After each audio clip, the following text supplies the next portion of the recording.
Yo, Keith, pick up, man. We gotta talk show notes. Still stuck in Bermuda. Somebody's got to keep the lab alive. What's up, guys? Yeah, no, I'm in the middle of something here. Hold up, are you feeding the dogs? This is the new Mornings in the Lab content? Real cutting edge stuff. Next week, laundry tutorials. What? You guys still Bermuda? What the fuck, man? Frankie, tell me. Did you know ketchup started as medicine? Maybe it'll cure your stress wrinkles, Keith. Or cure them of chores. First lawns, now dogs. No, that's it. Tomorrow, 8 a.m. sharp. Guys, get on that airplane. No more snoozing. Hello? Guys, what are you doing, man? Oh, just parasailing while a drone is filming this scene for you. Why wouldn't they just use AI? He can't afford it. What's that? Did you want me to bring you back some Bermuda sativa? Some good old ganja, mon? Wrong country, man. No, listen, get on an airplane, get back to Jersey. Seriously, what's that? Do you believe in Santa Claus? Of course I believe in Santa Claus. I believe in magic. Keith, are we AI? I blazed one before we got up here and someone said we were, so now I'm confused. Who is Santa Claus? What, are you AI? What, do you believe in Santa Claus? Come on, guys.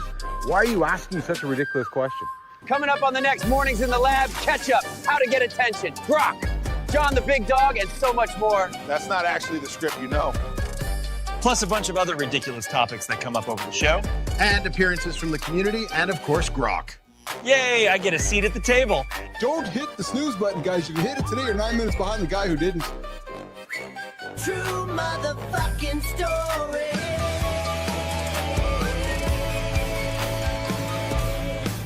Like, how long does it take to feed the dogs? Sorry.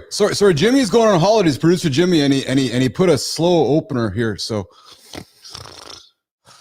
Mornings in the Lab with Keith, Johnny, and Marty's here too. We're getting after it right now.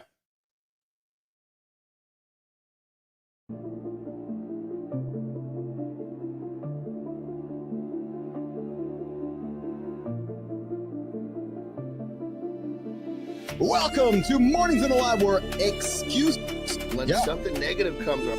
building muscle improves blood flow. From squirting to squirreling. Start small, build up, and expand from there. Be entertained by fun over here. How if I slept? Is my sleep been good? That's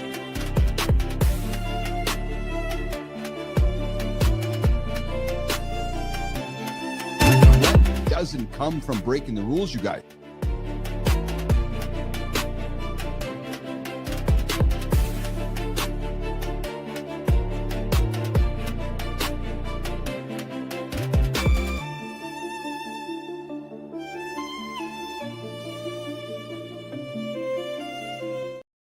Hey, attention isn't about being louder. No, just ask producer Jimmy. It's about making the most mellow, slow opener in the history of Mornings in the Labs. Yeah, in the labs. That's it. Good morning, everybody. What's going on this morning? Yes, I'm not yelling. I'm just excited to be here. Yes. Good morning, everybody. Attention isn't about being louder. Lots of love to my brother Jimmy. Jimmy's off tomorrow for the rest of the week, you guys. So to those of you that are hanging out on the show on a regular basis, you know all the love I have for our team. And that love starts with having a lot of fun as we start our day here. So throwing lots of love to you, brother. Jimmy and Melissa out there pushing the buttons, making sure we're looking good and sounding good, getting after it this morning on the big show. But first, welcome back to Mornings in the Lab with Keith, John, and friends. And brother Marty's here. I see he's over there. I'm excited to bring him in. They got a bunch of topics to put on the table today. And I'd love to hear Marty's opinion on some of them. Guys, this is your live morning accountability partner where we help men start their day right with real I forgot to tell you, it's an R-rated show. Yeah, real talk, daily motivation, and conversations that actually matter. Good morning, B-Drive. Good morning, Sullivan. I love Frankie and Tommy too. What's going on, Frankie and Tommy? Out there in Bermuda, stuck. As I was out there feeding the dogs. Yep. Hey, guys. Hit the like button, subscribe, drop a comment, because let's be honest, if you're watching in silence, you're basically that guy nodding in the back, just pretending to listen. You think you're listening. You're not actually listening. You're just kind of like, oh yeah, I'm listening. No, you're not. Speaking of listening, tomorrow, in the conversation series, Keith and Johnny are getting after it. Gonna keep teaching y'all about how to have a conversation. The conversation rally, a good old tennis match. And guys, for the love of your morning routine, Nation, Lab Nation, don't hit the snooze button like Tommy and Frankie, because if you do, you'll be just like Tommy and Frankie. You're going to be 9 minutes behind the guy who didn't. I know Holroyd doesn't hit the snooze button. Good morning, Adam. I know Sullivan doesn't hit the snooze button. Good morning, Mike. I know B-Drive doesn't hit the snooze button. Good morning, Bernard. I know Jimmy hits the snooze button. Here's where we're going to go today, guys. Hour one kicks off with the morning loop, the unpredictable 30 minutes to start your day. You guys come here, get after it every single day, 8 o'clock Eastern time. We're going to give you 30 minutes of fun, 30 minutes of information, 30 minutes of entertainment, 30 minutes of infotainment to help you get up and get after it. Hey, guys, Serena Williams. Yeah, stirring the pot on apparently weight loss drugs. Everybody's talking weight loss drugs today, and we're going to talk about it here today as well. Scientists dangling, one of my key topics, cannabis as a cure for insomnia, and Ridley Scott somehow proving that, are you not entertained? Is still alive at 87 and making Alien Adam Holroyd's ears go up and say, what? Alien? Yeah. Plus, we'll tell you how Ketchup, oh yeah, baby, we're talking Ketchup today in the big show, went from diarrhea cure to king of your fridge. Then we're going to move to center stage for a brutal self-check. 10 sneaky habits that are making you look older than you are. Blame Melissa on this one. When Melissa and I are putting the show together, she's like, hey, this is a good one to put on the table. I go, I know. I was wondering if she was insinuating something about Uncle Keith over here. Right? Neiman with the double N's. Happy anniversary. Happy anniversary. Hour two, we're going to dig into the heart of the matter. Attention hacking. Guys, you've heard me say it before. Social media is dead. Attention is what's leading the conversation. The art is standing out without being loud. Well, I guess I got nothing to say. I guess Marty has nothing to say or Johnny has nothing to say because we might have a volume that goes a little louder every now and then, but we're going to layer in the science of why negativity ages you faster. Fuck, it ages you faster. It absolutely does. And then it gives you 3 tactical ways to capture attention on demand. Skills every communicator needs. And we're not going to stop there, guys. We're going to get to the community corner. We're going to shine some lights on the creators making waves on LinkedIn, Substack, and YouTube. And we are not going to hour 3 today inside the lab. Guys, we're resetting. And Holroyd, I know I'm not here to disappoint anybody. AI lab stuff happening. I'm just sincerely, respectfully telling you straight up. I'm managing value over progress, over perfection, and wanting to fit everything in. True story. So I'm massaging my 2-3 hour window here. So buckle up, guys. It's all happening right here, right now, on mornings, in the lab. And it all starts with, boom, the morning loop. Third snooze. Still counts as research. Keith, John, welcome back to the lab. What took you guys so long?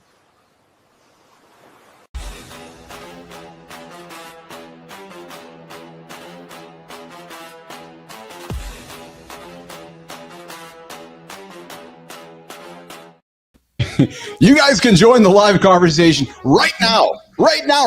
You can do it one of many ways. You can phone us, 431-300-3005. The hotlines are open an hour too. You guys can join the Morning to the Lab community right here on the channel, or you can join us in the comments. Hayden, what's shaking? Good time. Good morning, guys. Good morning, Johnny. Good morning, Marty. What's up, boys? Good to see you both here today. I'm happy to see my brothers here today. What's happening, baby? Oh, I'm good. I am good. What's happening, baby? What's up, man? Talk to me, man. How was the Labor Day weekend? Or loop end, I should say. Yeah, so I want to ask, actually, Johnny, Marty, I want to ask this, because, Johnny, I have not been able to stop thinking about this. I think we need to get Burke on the show. How was breakfast with Burke yesterday? So, Marty, Johnny has a neighbor who I think is like John and Terry's like resident, like just helper. He drives around on the boat. He makes them breakfast. He hosts the family. I want to meet Burke. I think Burke is like John's like, he's like, oh, Jon Anderson living. Marty, I think when John moved into the neighborhood, he's like, I like this neighbor, Jon Anderson, and I just want to take care of him. John, how was breakfast with Burke yesterday? I wish that I was that important. But he's just one of those dudes, like he's kind of a, I don't know if there's a word, if this is a word, like he creates community. He's like a communist. He loves to like brings people together. it's very, very rare. I mean, yesterday, because it was Monday, everybody kind of is leaving the lake because everybody's headed home. Yeah. But like on say like a 4th of July weekend, perfect example. There was at least 2 or 3 meals at his house that probably had 30 people from the lake. What's up, Casper? I see you out there, Casper. Good morning. How many? 30 people, Johnny. So everybody from the lake comes to Burke's house, eh?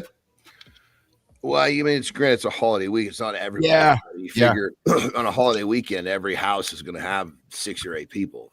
You know what I mean? Yeah. Are you? So I know you had an active weekend, which may be out of your somewhat routine. So are you tired? Are you tired today? I'm fucking tired, dude. I can tell you are. Oh, yeah. Good thing Marty's here. Marty, let's you and I. Marty, you want to play some tennis? John can go to sleep. Yeah, well, I would say I pick up the energy for John, but John ain't gonna let that happen. John's like, I show no weakness, baby. You ain't got to pick up shit for me. Hey, Marty, before we go, man, I got. You know, you and I had this fun conversation last week, dude. I'm having some struggles making a handsome black dude for my community. Can you help me? Can you help me make like a? I gotta see those pictures too, man. Yeah. Because but I'm serious, man. I can't make a consistent handsome Marty dude to join me and Johnny, and they just don't show up very good. So I'm like, I got to talk to Marty because he's worried, dude, because he knows that your version is going to turn out like my fucking chemo version. So he's worried.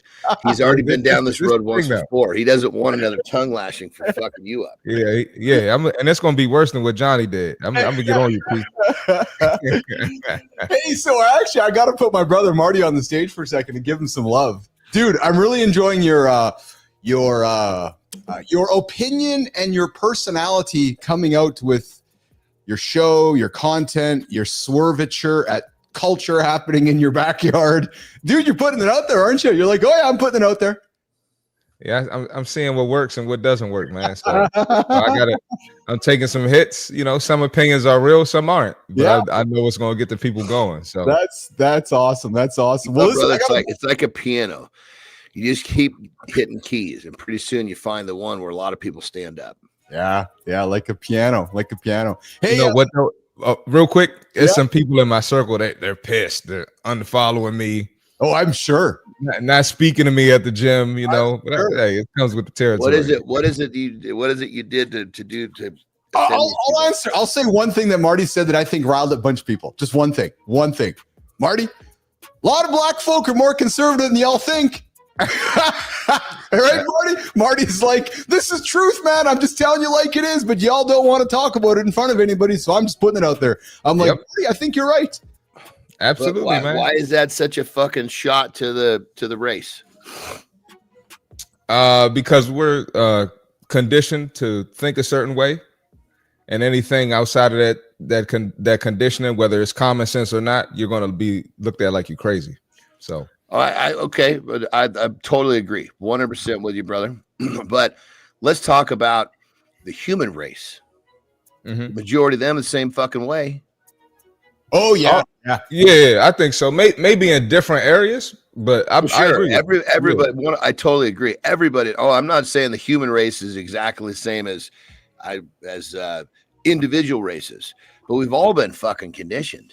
You're absolutely right. There's your people that actually figure a way out of that or weren't programmed the wrong way. So, I mean, the only reason I'm saying is I'm backing you up, brother. Because me too. Like I love the courage. I love the courage of a young man, 31. It's just fucking honesty for Christ. And the people that are fucking bothered about that, dude, is because they're the motherfuckers who are probably realizing, Jesus Christ, where did my fucking life go? I don't want to hear this shit, so I'm going to just shun this little fella. That's why I want to just congratulate the young man for having the courage to be himself and put it out there and just say it like he believes that it is and say it, because that's courage. And I love it, Marty. It's awesome, man. It's fucking truth.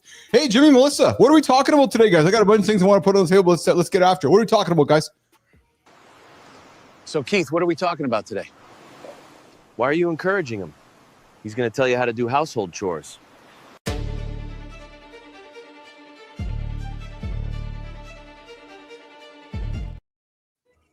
All right. I got some fun things here. I got a bunch of things here, from diarrhea cure to dinner table, the wild origins of ketchup. But before we do that, I want to set up my team here.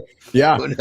I just said, That's not a fucking off the wall statement. I don't know what it is. Jesus Christ. I'm Diarrhea to I'm used to it now, ketchup. man. Jesus Christ. Before I we love go from diarrhea cure to dinner table, the wild origins of ketchup, I saw an image yesterday, just like I saw an image a few months ago, and I put the man on the table, and I got to put this man on the table too, and I got to ask the opinion of my brother John. Dwayne "The Rock" Johnson came out this week. Marty, I know you saw the picture. Johnny, he's lost over 60 pounds, recomped his body. He does not look like The Rock you and I grew up with. Melissa, Jimmy, if you guys got a picture, I put something in X and conversation started. For a movie role? Yes. So he's playing and fuck, man, he's playing Remember Tom Hanks? He fucking gained and lost like 80 pounds for one fucking movie. Yeah. I didn't know it was for a movie role. So The Rock, Dwayne is playing a character. I guess the guy who the guy who's like, I guess the founder or the ideator behind UFC, like the first guy who fought. And yeah. But wait a minute. I know Mark Kerr. I know exactly what you're talking about. Yeah, thank you, John. Yeah, Mark Kerr. But I remember I saw clips of that. Didn't look like he lost that much. Yeah. So the team's gonna pull it up here. I got something inside the conversation starter folder there. Dude, Mark Kerr was a fucking savage, dude. Yeah. So John, 60. So while they're pulling up the picture, John, I want to ask literally like a serious question. How would he do some recomposition to healthily lose 60 pounds of muscle mass? Let's be honest here. And then let's just be frank too. We know that there's good food, there's enhancements, there's all these things. Let's not buy meat. We'll talk about the formula all the way through. Yeah. For sure. So how would he lose 60? And then we know we know that in 6 months from now he's heading back to WrestleMania, Marty, to go and look at him. He's down apparently over 60 pounds. And some folks are saying that he looks like he's ill, but he's training for a role. But John, how would he actually do that? Go down 60 and then put that probably 60 or 50 back on. Can you share with us how he would do that? Like healthy? Well, so here's the thing. Good morning, Spartacus. Go in one direction, like he lost and then he's gonna gain, right? Like he didn't he lost mass, right? Well, but hear what I'm saying. So he lost first. Yes. Then he's gonna gain it back. That is fucking substantially easier than gaining first, then fucking losing. And here's why. Because he's all nice and tight, he's all sucked up, muscles ripped, but muscles not terribly full. Right, that's just the nature. Yeah. That's just not the excuse me. That's the nature of recomping and dropping like that. Excuse me. So then when he decides to go back the other way, his body will fucking just move because he wasn't there that long. Yeah, like after a bodybuilding show. Yes. Okay, my first bodybuilding show. It's called a rebound. When you're done with a bodybuilding show, you gain weight back, right? Okay. If you don't control your rebound, which the very first one I did not, I was having a beef with my fucking coach, and I think the son of a bitch did it to me on purpose. He didn't tell me what to do. 36 hours. Yes. 29 pounds. Oh, you put on? Put on. So think of the body's like a sponge. You when you get it that tight, you're like squeezing all the shit out of it. Yes. Right? Yes. Then when you start giving surplus back, it fucking does this.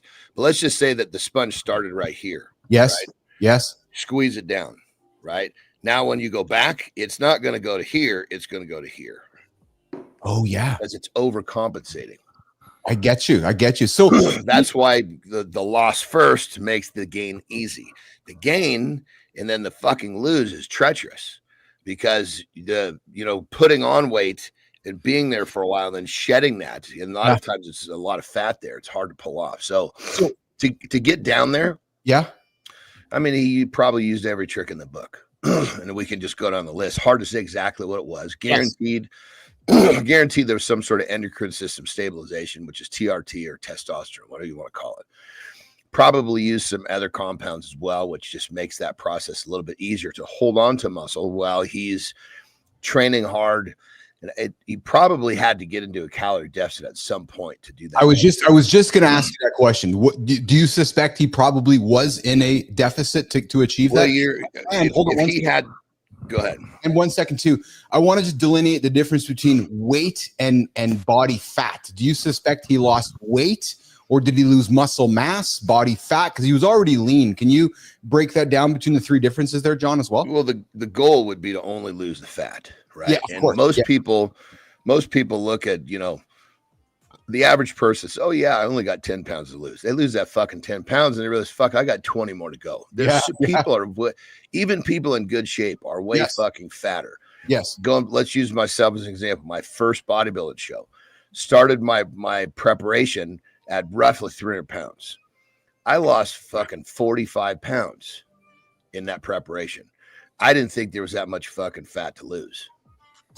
That makes sense. Yeah, because you probably granted, some of it is all the muscles being kind of deflated too. But anyway, so really, when it comes down to is I'm sure he's got the best help in the business. So he probably 100%. Stayed out of a calorie deficit until his body got stuck. Right. Okay. Then your body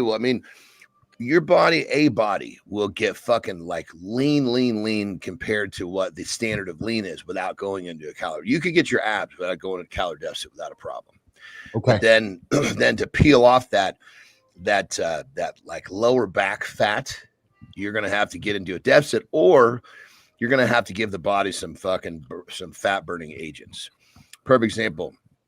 There's a few peptides that will literally tell the body, hey, we need you to we need to burn that stored fat. Now, the message that the body has for that is very small because that's its security. That stored fat is energy for it. Well, yeah, because it's protecting. It's your body saying, store this just in case we don't get any food for a while, right? Exactly. So the message that the body has to burn that is very small. Yes. So when you fucking crank that message up and say, okay, let's burn the shit out of that, that's when you start peeling off those really stubborn pieces of body fat, which is what he did. So that guaranteed there was some sort of endocrine system help. There was that system was working. Yeah. He had I would have to imagine he had some peptides in there. I would have to imagine that he had different fat burners for the CNS. See, the thing is he's got to use multiple pathways to get that job done. To activate entire. Yeah. It's like, think of like this. If you got a big fucking boat and you want to go 100 miles an hour, the odds are one fucking motor is not going to get you there. Yes. Okay. So let's use the second motor, motherfucker. The second one is we're close. We're 85, but we need a third fucking motor to get over 100. Yeah. So it's like you got all these different systems, which we would call motors on this boat, that you've got to keep and bring into play to get where you want to go. So I guess the thing about it is, to answer the question, did he lose muscle? Probably a bit. But now there's the question, if he wasn't there that long, did he lose the muscle, or was the muscle just very deflated? Because muscle is like a balloon. Yes. Right? Yeah. When you're recomping, burning body fat and trying to hold muscle or build muscle, you can still build muscle, but the muscle is not nice and plump like this, like a round balloon. Yes. It's kind of partially deflated. So you still look great, still kick ass. You're just not fucking full. Yeah. Good morning, everybody. Keith, John, and Marty here. Mornings in the Live with Keith and John. We're breaking down the rocks. Dwayne Johnson's 60-pound weight loss. Well, real quick, let me just add in right there. So you see, as I'm sitting here and I'm fucking going at all these different possibilities, because there are so many fucking ways to skin a cat. Yeah. And that's the thing that people just don't understand, how complex this world is. Yes. Once you understand what works for your body, it becomes much more simple, but everybody's body is going to respond differently. Yeah. Marty. Now, I was going to say everything I saw on social media about that, they were saying he went to the doctor and the doctor told him he's unhealthy. So he had to make a change. I didn't see anything about a movie review. That's what I'm just saying. This is news to me because I thought it was something else just from the videos I saw. He's got the movie premiere was this last week. So the reviews started coming out last night. Fit Presenter reviews started breaking last night. The movie debuted Monday night at a film festival in Venice, and there's Oscar buzz around Dwayne Johnson. Apparently John, he's representing Mark Kerr in this way. Apparently there's lots of buzz around it. And you know what? Lauren and I were talking about it last night. Like, if you think about it, Marty, John, it just, and I think sometimes humans, we all have a hard time wrapping around our head around this, right? Like, if you have a role, pick a number, in a $100 million business, think about that, $100 million business, you are going to do what you have to do to get the job done. Right. So Marty, if I'm like, Marty, you're going to be in my movie and I'm paying you $20 million for this $100 million role, like John said, you are pulling every lever and hiring the best help to achieve this. And I think that's all we think about, John. But on that level, you got to put Dwayne Johnson in the category of, say, in what he does, in say a Joe Montana or a 100%. Tom Brady. Tom Brady. Yeah. Yes. See, these guys aren't doing it for the money anymore.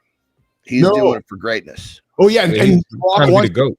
yeah, he wants an Oscar. He's like, I want, you know, and I got respect for that because he's like, hey, I've been an action star, I've been a wrestler, I've been all these things. But let's face it, in the world of acting, the ultimate respect comes from, you know, John, to your point, Tom Hanks or somebody's coming, Robert De Niro. These roles where you're transforming yourself. And I love, just like, you know, you guys have heard me man crushing about Dave Bautista.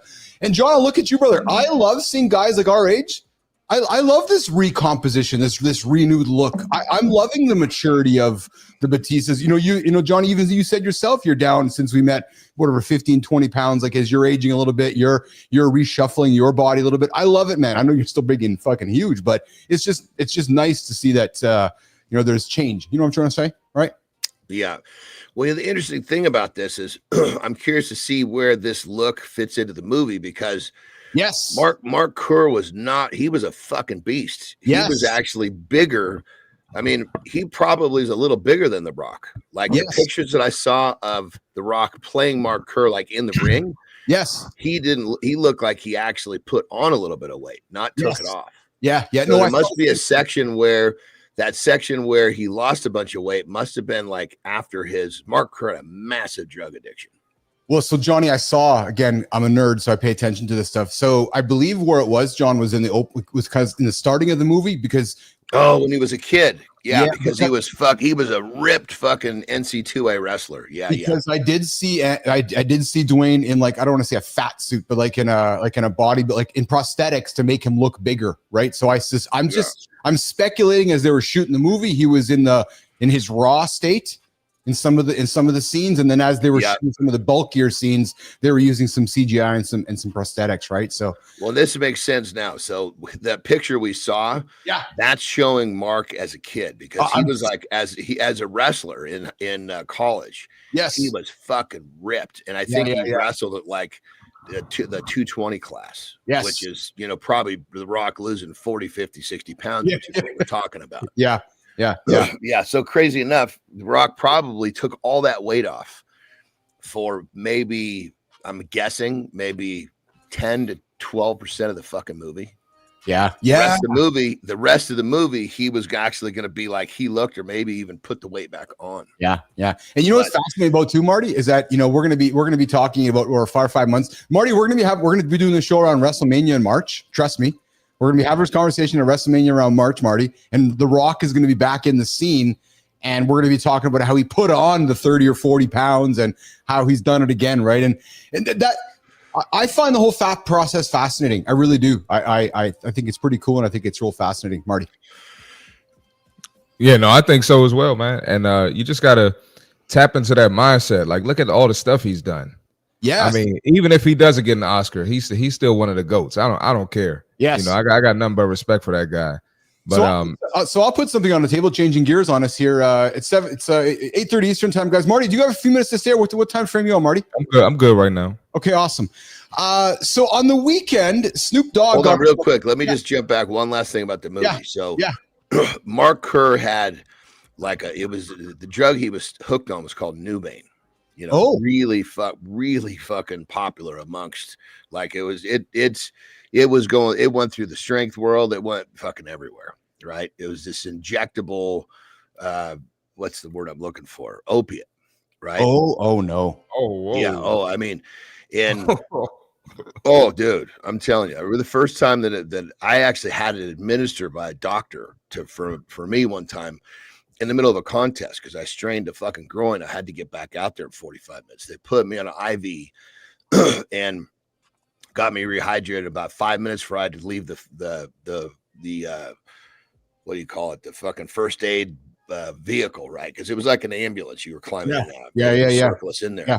Yeah. They said, okay, we're going to give you, you know, your painkiller now. Dude, I watched the guy put the thing into the IV, and it was like 30 seconds later, I had this fucking warm, tingly sensation go over my whole fucking body. And I was like, not worried about my groin anymore. Let's go. Oh, fuck. Yeah, crazy. And That's keep in mind that was through an IV. Yeah, Kerr was yeah. mainlining that shit. He was punching that shit right into, like, undiluted, right into a fucking vein. But what I'm getting at is in the real footage, right? When Mark was basically, he realized he needed to get off these fucking drugs. So he had his college roommate, who was also part of the film crew, live with him. He said, look, I need you to stay here and just help me stay off these fucking drugs. Like, okay, first thing we got to do is get all this shit out of here. He went under his bed or under something. I don't remember what that was. Started pulling out these fucking needles in these fucking empty Nubain bottles. And I swear to God, he fucking filled up a brown bag, like a grocery fucking. Yeah. Like, unbelievable the amount of fucking the addiction that he had going. And it's just, I guess I'm curious to see if they're going to really show that, or are they just going to kind of hint to the fact that he had a drug problem? Because it was probably in the Nubain world. I don't know if I've ever seen a case worse. Well, apparently it goes into some of that dark stuff, and like I said, apparently some of the stuff that I read last night and this morning is that Dwayne is a goat in the movie. So look forward to seeing that. From one goat to another, Snoop Dogg was in the news this weekend. A little bit of controversy. I'm going to throw a swerve on the table for my team because they didn't know I was going to go here, but I want to go here. So Marty, I'll be honest, man. You prefaced this. I saw your video yesterday, and I wanted to have a conversation with you about it. So Snoop was out in the news this weekend because of a recent movie, and I think was it a Disney movie? I think Marty, it was a recent movie. Yeah, I think it was Buzz Lightyear, and it was talking about the LGBTQ couple, and Snoop was basically, I'll paraphrase it, saying, why I didn't come for this shit in the movie. Why I just want to be entertained. Why do I got to educate my kids when my kids ask the question? Well, Snoop, I love you. I have a lot of respect for you. I enjoy your music and your content, but I disagree with you vehemently, and I believe that you are incorrect. Let me explain why. It's the world we live in. So whether you go to a grocery store or go to a Home Depot or go down the street to the community, we have humans of all different types, different colors, different genders, different everything. And if my kid wants to ask me a question about somebody's whatever, ask me the question. So I don't agree that he's like, why are they having this in the movie? It's called life. So and Marty, before I'm asking you, Marty, because I heard your response. Well, I do agree that it's entertainment. Yeah, but when I'm watching football, sometimes there's a camera in the stands and I see a couple that are holding hands that are the same sex. And my kid might ask me the question. So, I think Snoop is wrong. Marty. Damn. All right. Well, I disagree with you, Keith. Okay. And obviously that's going to get taken the wrong way. But I'll preface it with, I don't care what you do. I don't care who you date. I think everybody should date who they want to date. Yes. I don't discriminate against that. I know you don't.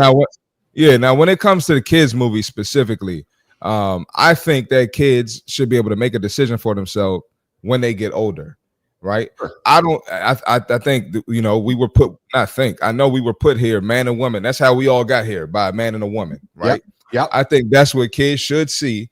And if they want to go an alternative route, there's nothing wrong with that. But I think this is kind of forcing it on kids. It almost becomes political, especially with, a lot of parents having issues with kids wanting sex changes and they don't have any say on it, And I know it's a tough subject to talk about, but this is something that you're infiltrating the minds of kids. Kids can't drink alcohol. They can't buy drugs. And you're giving kids the ability to change their sex, which a lot of people end up changing back. So when kids make these decisions or they're influenced, I just want kids to be in the right state of mind. And I don't think kids should see that. It's just bringing in a whole new world that sometimes leads to disaster. And if you do, I don't disagree with you there. However, but I'm watching an NFL game and the camera pans the stands and the cameras see a same-sex couple. You and I are sitting on the couch watching. Well, we were all created by. You said by a same-sex couple. I'm sorry. So you and I are watching a Commanders game together, and our kid is sitting in the room, and they see a same-sex couple, and they ask the question. I don't see that being any different than going to a movie and seeing a same-sex couple in the movie. Like I don't. Well, let's come out from kind of both sides. I agree and disagree. I got a counter to that, Keith. Sure. Yeah, I can, because ultimately I agree with what you're saying, Keith. I agree that, basically that our kids need to be educated, and wherever they stumble across this information, they need communication with their parents that should be ready. But the flip side of that is, okay, so here's a parent that's taking their kid to a movie they're just thinking, okay, great, I get to sit here and fucking eat popcorn and let my kid, be entertained for an hour and a half, and I get a break from being a fucking parent. Next thing you get fucking side blasted with some fucking question like, holy Christ. The last thing I wouldn't have gone to this fucking movie if I thought I was going to have this conversation today. Sorry, you broke up there, Johnny. Last part for me. Sorry. So I was saying, some parents might be saying, hey, I wouldn't have gone to this movie if I thought it was going to prompt me having this conversation today. Yeah, but John, it's so Johnny. But I think that so I'll throw this at you, Anderson. And this is great, guys. This is why we have the show, to have conversations and welcoming different opinions, right? Because it's not a right or a wrong. It's about having a conversation. John, I don't see this any different than you and I growing up with somebody saying, "Oh, you can't listen to Black Sabbath because it's going to wreck your mind." Yes, but that's a piece. That's news. You didn't say, okay, I'm gonna take my kid to a fucking kids movie so I can have a fucking break for an hour and a half. With the intention of going. What's that? Yeah, but listen, but again, I turn the TV on in my house and I put a football game on or a baseball game on. I put on baseball, American. Totally, but that's it. But you're putting on something that's not intended to be a break from being a fucking parent and having one of these conversations. If you're like, sometimes there were plenty of times what I would do with my daughters. I would like, what? I'm going to put them in their room and I'm going to have them read for an hour because I need to let my fucking brain settle down from all this fucking crazy parenting that's been going on the first half of the day. So I think I didn't put a fucking play. If I put a fucking Playboy in their hand, guess what? I'm gonna have I'm not getting a fucking break. But sometimes a parent will strategically do something with their child so they can actually have a break. Sometimes it is a kid's movie. Yeah. So I think what you're both saying, and I want to paraphrase it while we keep the conversation going here, boys. And I think what you're both saying is that as a parent, what you want to know is, and Marty, I'll look at you as a younger up and coming parent. What you're saying to me, Marty, is as a young parent, if I want to go and take a page out of John, take a break out of my day and put on a quote unquote kids movie, I don't want it to be political. I want it to be safe. I don't want to have to be answering all these ridiculous questions. I just want to go and have my kids be entertained. And then I just want to have a kumbaya. And I'm making a little bit of fun of that, but that's essentially what we're saying, right? That's what we're saying. Totally. Because I have to imagine there are parents who, or maybe even Snoop himself, thought, this is one of those times where I can just, put my kids in front of a screen and fucking chill. And it turned out to be the opposite of that. Yeah. And it's like I said, I don't agree with it. I know, Marty, we have differing opinions, but this is all fine. I like the fact that we all don't have to agree on this. In a good parent needs to fucking realize that these moments come whenever. But the idea is what I'm talking about. Yes. God knows, maybe I fucking put the kids in the room with the kids' books and they fucking stumbled across something wasn't a kid's book and I got to have a conversation. Well, guess what? I'm having a fucking conversation. Yeah. Well, and I agree. Wasn't my intention. But Lauren, I'll wrap it up with this because I agree 100% with Lauren on this one. Like, sorry, but shame on you for not educating. So shame on you, Snoop, frankly, for not educating your kids prior to experiencing it in a movie. Like maybe we need to be having that conversation first. Like maybe we need to be having these conversations. Like did he know that this topic was coming in the movie? I don't think it. I'm going to suspect no. I'm going to suspect no. Yeah, because if he knew and he didn't preface the whole thing, then that's on him. Yeah. Anyways, just having some current event conversations about the big dog himself, Snoop, and a little bit of controversy happening in the world. Listen, we're going to reset here. Johnny, do you need a break? No? Good. Actually, I'm good. But real quick, I was just going to say, so one of the things that I was in, Marty? Right? It was basically a documentary about wrestling. And there was a lot of shit going on in that fucking movie that my kids had never been exposed to. So guess what? I had to have a fucking pretty long conversation with them about what they were about ready to see. There you go. Yes. I knew and keep in mind, I didn't even know for sure what was coming, but I knew what was filmed. I knew what the possibilities were going to be. That's fair. Marty. Yeah, I want to address Lauren's comment right there where she said homophobic. In no way, shape, or form, people addressing this are we homophobic? I work with gay people. I got gay people in my family. It's not homophobic at all, but we're talking about kids and their innocence here. People are going to have different outlooks on it. That doesn't automatically make you hate gay people. Yeah, You no, know, I don't. I just want to make that clear because you know, like Lauren saying that word, I get called that often on my content. You know, I get called fat phobic too. I don't hate anybody. You know, I'm just giving. It's an opinion. People gonna have different opinions. Those people are just looking for something to call you. They don't really. Well, I know. The time when they call you what they call you, it's just the first thing that came to their insecure minds. There's no thought behind those adjectives. Most cases. It's people like Lauren that I don't think Lauren is doing that, and they'll use the same term. So I just want to make a distinction there. You know what I mean? Yeah. 100%. I don't think Lauren thinks that about me, but I'm saying she's speaking generally. You know what I mean? I just want to make that clear. Well, and I think what she's prefacing is that if we're not having these conversations, even like we're having right now, actually, true story. Like if we're not having these conversations with our kids, with our friends, with society, then maybe we're just sweeping this stuff under the rug and creating a future generation of phobias, which I know, John, you don't want to create, Marty, you don't want to create, I don't want to create. So I think all what Lauren's putting out there and we're all putting out there is that let's just not be afraid to have the conversation. Now, valid point, John, that, hey, if I'm going to a fucking Smurfs movie, I want to see a movie about the fucking Smurfs. I don't want it to be. I didn't know that fucking Papa Smurf was going to be fucking Bugger and his little fucking cousin. And I can respect that. I got nothing, and I'm fully agreeing with you there, John. 100%. If I'm going to the Smurfs, Papa Smurfs, he's not getting a fucking blowjob from his fucking stepdaughter. You know what I mean? Yes. I'm not going to that Smurf movie. That's crazy. Yeah.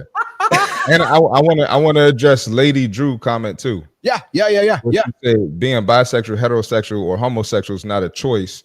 It's the way the creator made us. Now, I'm not going to agree nor disagree, but what I will say is if it's not a choice, then if the kid's going to grow up how they're going to grow up, then I don't see a need to put it in kids' movies. Does that make sense? I think it makes sense. Yeah, absolutely. Yeah. You know what I mean? If the kid's going to grow up how they grow up, I just feel like it's kind of being forced. It just seemed unnecessary in the kids movie to me. And even if you want to take out public display of affection between straight couples and kids movies, I'm fine with that too. You know, there you go. Yeah, okay, that's fair. I'm fine with that as well. Yeah.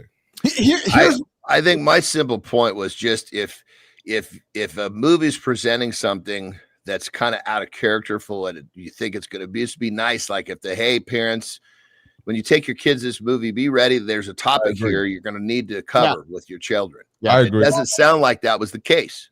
So, you know, and that's I mean, they do it for fucking nudity. Well, it's funny because I do it with this show. How do I lead this show? It's R-rated.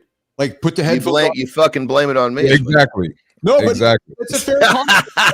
It's a fair comment though, right? Because I opened the show by saying it's R-rated, that somebody might offend a kid. So, you know, so bringing it back to maybe that point there, you guys you're raising a valid point that perhaps at the beginning of the show, this is not G, it's actually PG, it's parental guidance. Why? Because you might have to have a guidance conversation with your kids.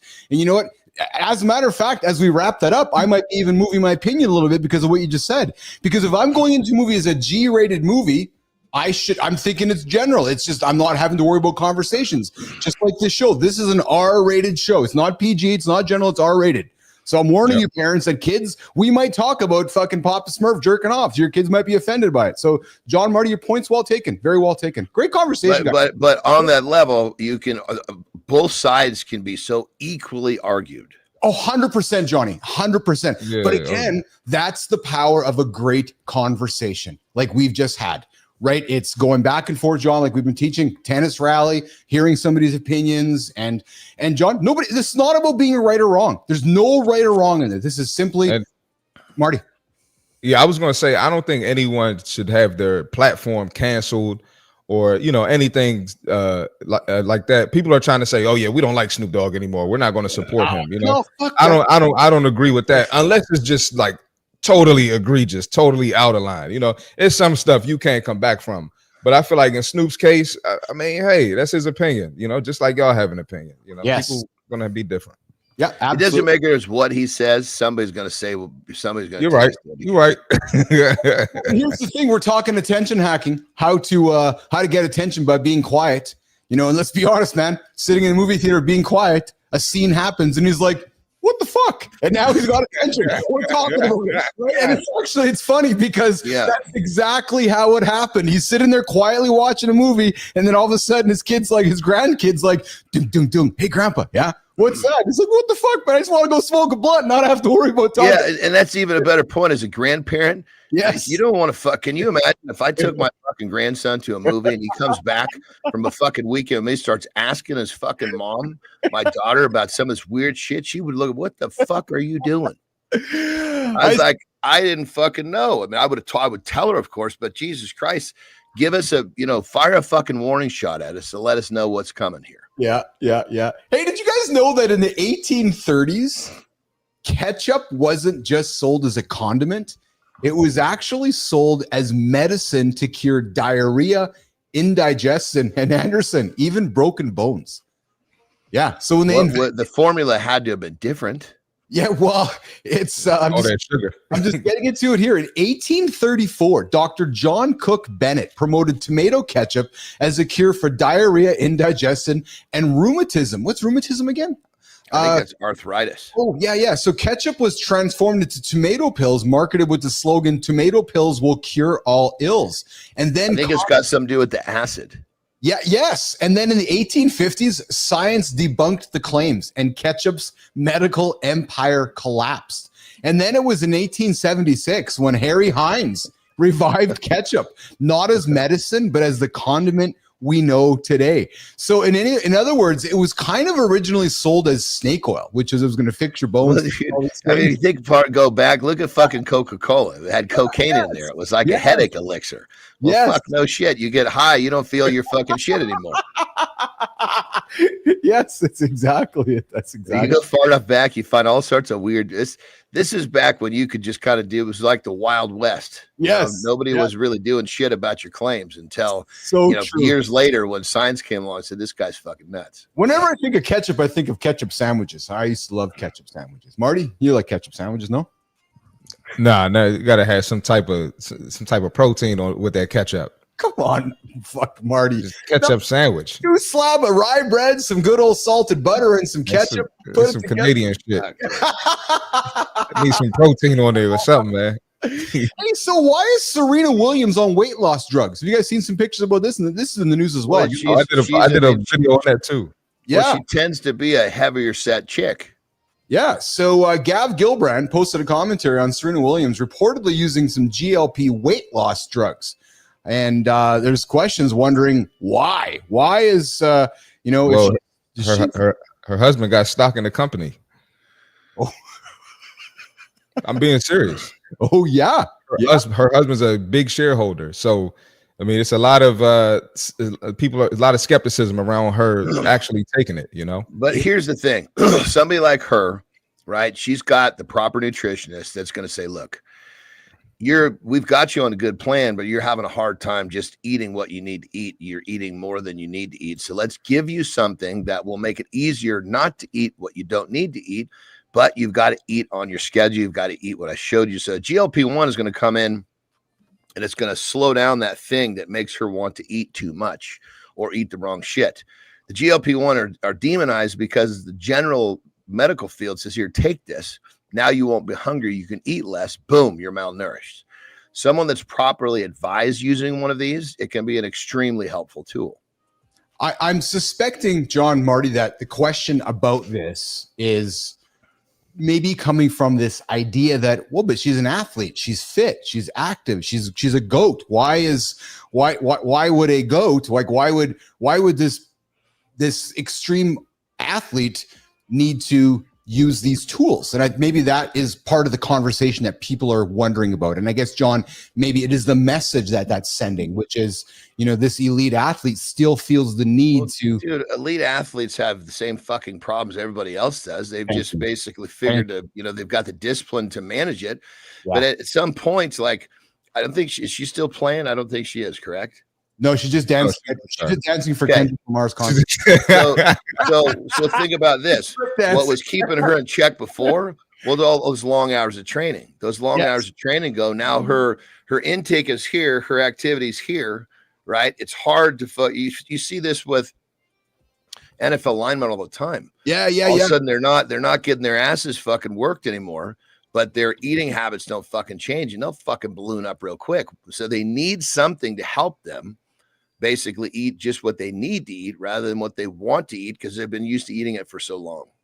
In my Well, go ahead, Marty. I'm going to throw another angle on the table, right?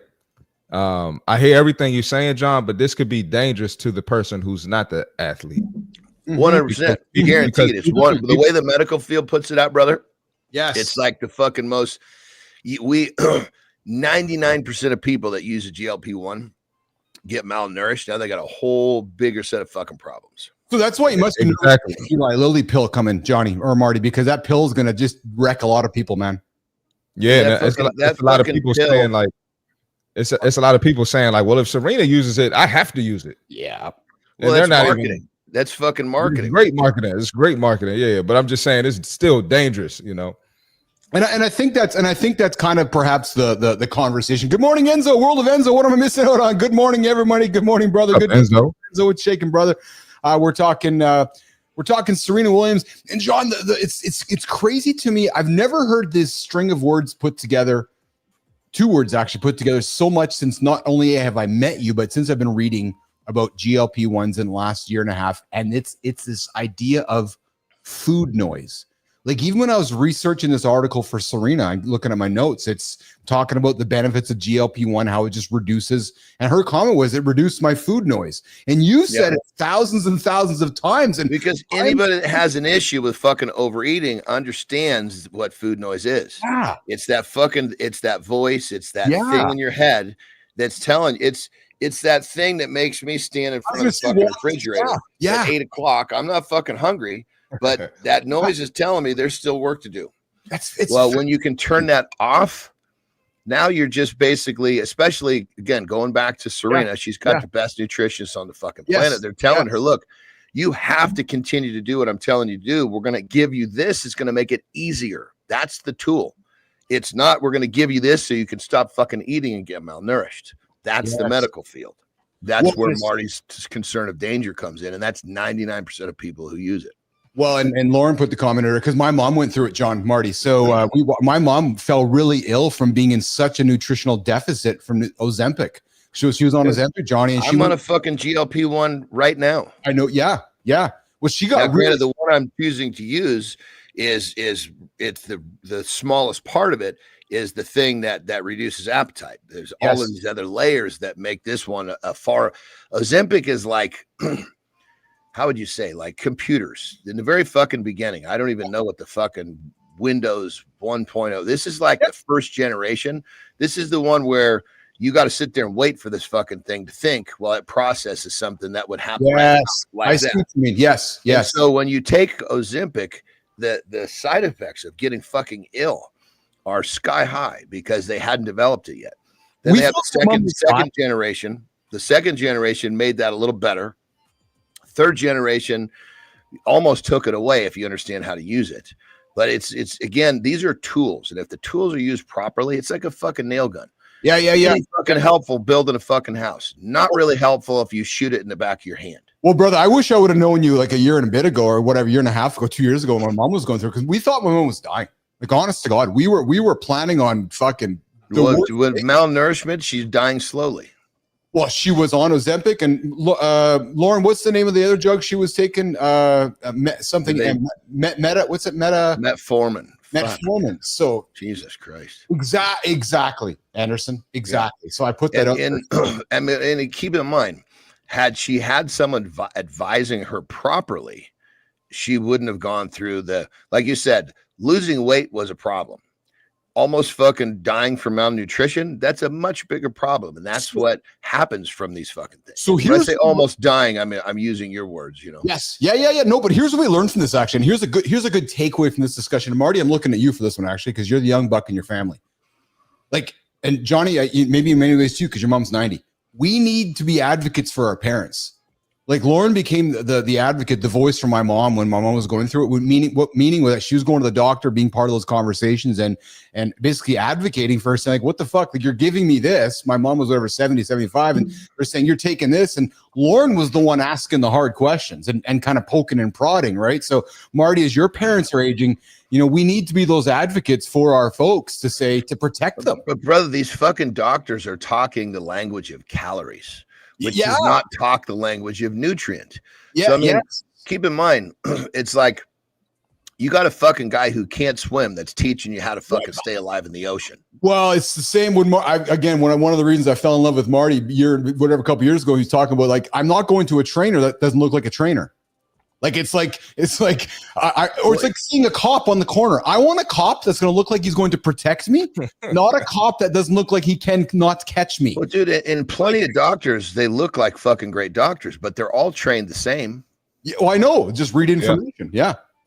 I'm hear you. So my nephew is now a doctor. He's working at the fucking Mayo Clinic. Like, the kid is just like brilliant. Unbelievable. Well, if he's working what they learned about nutrition was a fucking minuscule part of what he learned in his general, I guess you say, medicine, whatever it was.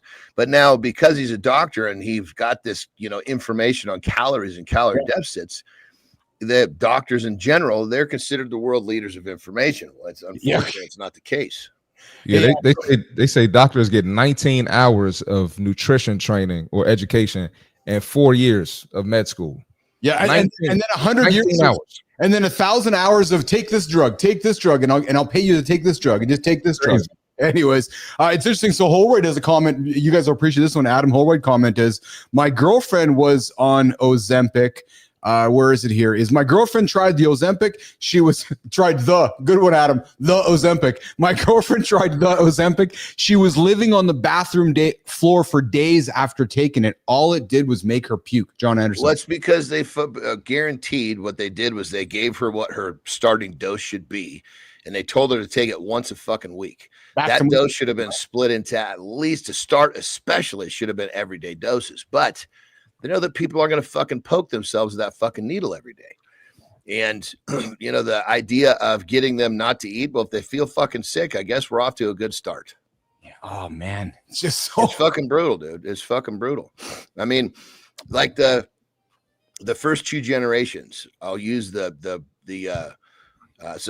I guess just fucking land on the table, Ozempic and tirzepatide. Yeah. Right? Yeah. I've had so many clients that have come to me. Good morning, Benzie. These 2. Yeah. And I'll basically explain to them going to the 3rd generation how much better it is. They'll make the fucking switch and you're like, holy shit.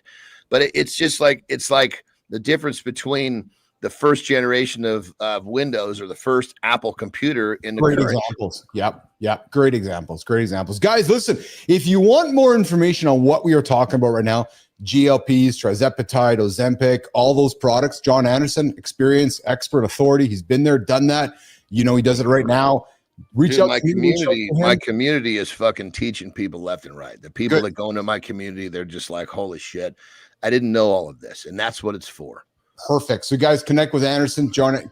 Just connect with him here in the show, and we'll get you guys connected with him so you guys can get more information on that topic. All right, we're top of the hour here. I have not reset with Anderson, and I'm suspecting Marty's got a rock and roll here. So let's do that. Let's reset hour 2. Before we do that, though, Marty, we're shaking today, brother. Oh, real quick. Y'all didn't see my shirt, man. I didn't. I was trying to see what it said. Yeah, I knew there was big black act something. No, big activity. black. What does it say? Big back activity. Oh, it's big back. I couldn't see the microphone the way. I thought he was coming out with running hard with the brace. Well, I thought it said big black action. Like promoting, like, listen, get off the fucking couch, my people. I love it. But that'd be a fucking, you're a crusader for everybody doing fucking well, let alone your own fucking people. Why not? That's not a bad idea. And fucking A, brother. Big black action. Let's go. Hey, Keith, I got to text Jon offline last week when Jon was pressing me out on here. Okay, good. Jon is up to date. Yeah. Awesome. Yeah, I was very happy to hear that news. Yeah, good. And Nation, John had been telling me that for a while too, offline. Fuck yeah, dude. I told you that last year. I know. Last year. Marty will reveal his news at the end of the month when he's ready to reveal the news. Marty, what are you doing today, brother? What we got today, man? Some broken treadmills, some stuff. I got to deal with. Yeah, This is to my fucking point exactly. Hot water don't work. It's some bullshit. Yeah, Yeah, what are you gonna, Marty? you a fucking janitor, dude? Hey, before you go quickly, hey, Ridley Scott, 87 years old. He's making another Gladiator. Yes, Gladiator 3 is on the way. So, yeah. We just saw Gladiator 2, huh? Yeah, so Gladiator 3. But here's the thing, Johnny, Marty, 87. He's like, I got more fucking work to do. That was to me the point of the story. He's like, I'm 87. I got more shit to do. It's called purpose. Exactly correct. It's exactly. You just took the word out of my mouth. He's like, I got a purpose to make the third Gladiator. So I don't know if he's asking Russell Crowe to come out of retirement and get all jacked and get it jacked again. But that was I enjoyed the Gladiator movies and he's open to directing another Alien prequel if the moment emerges. So good old Ridley Scott. He might be 100 years old making movies, man. That's pretty fucking cool. It's pretty cool. So, all right, Marty, you enjoy your day, brother. I'm really glad you're here today, man. Great conversation. I appreciate your point of view and a lot of fun here, bro. Appreciate it, man. I see y'all tomorrow. Hey, And when you make that new shirt, I want a fucking cut, babe. I got you, John. All right. All right, Johnny. Have a good look, my brother. Yeah. Okay, guys, let's do this. Jimmy, Melissa, let's cut Johnny for a little break here. I'll reset hour 2, and then John will come back and get to some other topics I have on the table for us today, brother. Let's rock, baby. Let's do it. All right, let's get him out of here. Let's do a little reset, and I'm going to make it sound just like this. Good morning, everybody. What's shaking nation? I see you guys all in the comments. What an active first hour on Mornings in the Lab. Keith, John, Marty was here. So good. Man, Melissa, Jimmy, I took the whole hour and I just threw it out the window. And I'm sorry that I did that, but that's just what I did. I could not stop the conversation. So it was, I thought it was just, as the host, I took it where it went. So I hope you guys enjoyed it. And yes, Tommy and Frankie are offended because I didn't get them into the show here. All right, so I got a bunch of things here. Oh yeah, there we go. Wow. Did you guys know that the 50th anniversary re-release of Spielberg's classic Jaws finished number 2 this last weekend in North America? Melissa, good one for this one. Melissa found this one for me. I love this because you guys know I'm a huge Jaws fan. One of the greatest movies of all time. Think about this, guys. Nation, because I know we're all on the same page. 50 years ago, they opened the movie up and it's still one of the number 2 movies in the world. Melissa, that's a good find, man. Thank you for that one. So guys, if you haven't, we should do like a big Jaws event. And you know what's funny is that that movie just never seems to get old. It never dates, right? So I thought that's some pretty cool stuff here. Hey guys, listen, you guys can join the conversation. You can do it one of 3 ways. I'm going to open up the phone lines at the bottom of the second hour. You can do that 431-300-3005. Or you can join us in the comments. The vertical stream is really active. A lot of great conversation coming up here this last hour. We talked about the Snoop Dogg controversy. We talked about Serena Williams being on Ozempic. We talked about the Rock's 60-pound weight loss transformation.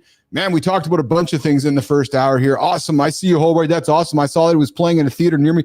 It was the first movie I saw, Jaws. It really was. I remember seeing it at the drive-in theater, and it literally, I think in many ways, changed life is hyperbole, but it had a massive impact on my life to the point where, I don't know if you guys know, I spent 3 days in a shark cage in the Australian Ocean, hanging out with white sharks. So because I saw Jaws and I love animals, I love sharks, I went and spent some time in a cage with them. So I'm happy to tell that story with you guys along the way. Hey, I got some medical cannabis information I'm going to put on the table here. A new study published in POS Mental Health. Tom Ritchie, if you're there listening in, brother, looking forward to getting your POV on this one, found that medical cannabis products may provide sustained relief for insomnia patients, with participants reporting improved sleep quality for up to 18 months. Well, the research was led by Imperial College London. Investigators tracked 124 patients and revealed additional benefits, including reduced anxiety, depression, and pain levels. I got a question for you guys, Nation. If you are on the cannabis train, perhaps just the CBD train, let's put THC aside, do you find it helps you with your sleep? It does for me. True story. So I'm curious to know if you guys, again, experience expertise, authority. Cannabis absolutely, in my POV, helps me with sleep, helps reducing anxiety and so forth. But I'd love to hear your guys' opinions on this as well.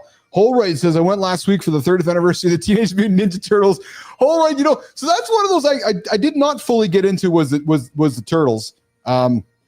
Was not. I knew Tom Ritchie was out there listening. What's going on, brother? I love to have your name out there in the community. Good to see you out there. But I'd love to hear you guys. Would love to hear you guys. Whether if you are a consumer of cannabis. Hey, Johnny, I know we talk about it here. Have you played in the CBD world and not smoking it, but have you used CBD to help sleep or relax, or have you tried any of those compounds out? Yeah, I'm a sponsor of CBD. You do, eh? Yeah. Yeah, I like the drops the best. Under you the do, tongue. eh? Yeah. Under the tongue, yeah. And do you find it helps you though? Like you find that you find a benefit from it? When that's a great. I mean, yes, there is a benefit from it, especially someone that doesn't really understand how to, like if someone's just trying to sleep better and they don't even know where to start. Yes, they're going to definitely feel a difference from that. Yes, granted, I've got a pretty in-depth sleep formula. So it was one piece of a puzzle. So it wasn't like, oh my God, but I could definitely tell it was helpful. Yeah. 100%. Okay. So, and Rich is coming back in with CBG. Yes. CBG has also been in the market. People are talking more about CBG along the way as well. Hey, John, I want to do a lifestyle tip with you. Let's do a lifestyle tip. And then when we come back, I want to talk about 10 habits that are secretly making us look older, and then have a conversation about attention hacking. So Jimmy, Melissa, let's do a lifestyle tip with Anderson. I'm going to do a quick little sneak over here to release the bladder. And then when I get back, we'll keep the show rocking and rolling. Does that work, Jimmy, Melissa? Let's do it.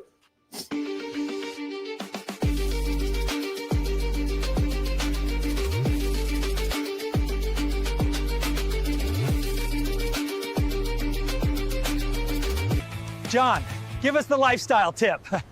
Here's one for you. Don't jog. Save your coffee.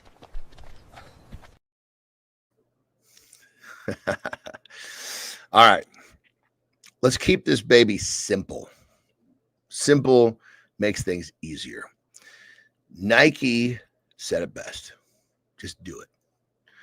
There's so many guys out there that are looking at what you want to do, but you are also looking at all of the challenges in the way. See, there's two types of people in the world. There's the person that sees what they want, and there's the people that see the obstacles in front of what they want. Well, you can become the person that sees what you want by taking action, because you realize those obstacles are really not as big and as scary as you think.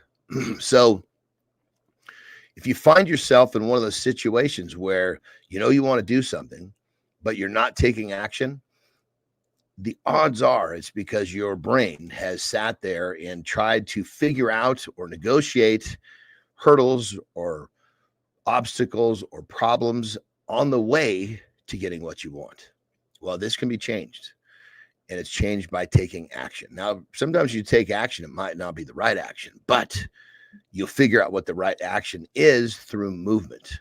When you're sitting there thinking about how to negotiate the problems or the obstacles, guess what you're not doing? Not making any progress. You're not actually figuring out the solution to whatever those hurdles and problems, obstacles are. So if you're one of those people who sees the problems in front of what you want rather than just seeing what you want, Nike said it best. Just do it. Take action. This is your road to getting what you want. Rock and roll. All right. There's your lifestyle tip with Jon Anderson. We drop it every single day here on The Big Show. Mornings Live with Keith, John, and friends. We start every single day, 7:30 Eastern time. Kindness Roofing. Kindness Rising with Matt Roof, getting up and getting after it, getting everything set up here. We get into conversation for our nation right now. 10 habits that are secretly making you look older and how to reverse them.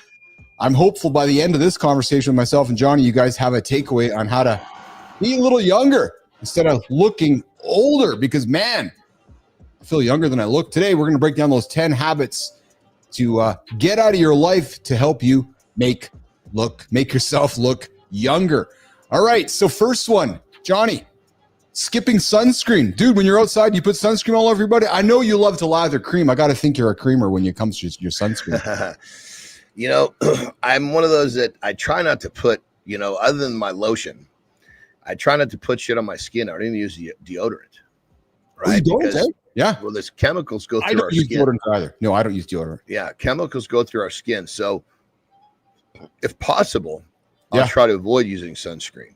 So usually what I'll do is I'll spend, you know, time in the sun, but I'll keep coming out of the sun. Yeah.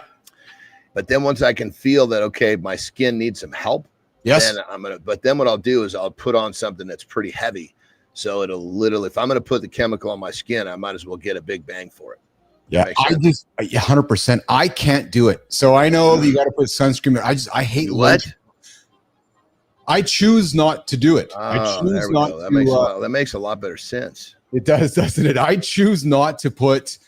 I don't like how it makes my skin feel. I don't like how it works into my hair. I just don't enjoy putting any kind of creams on my skin. So I know that we've talked before about doing skin creams to keep ourselves looking younger.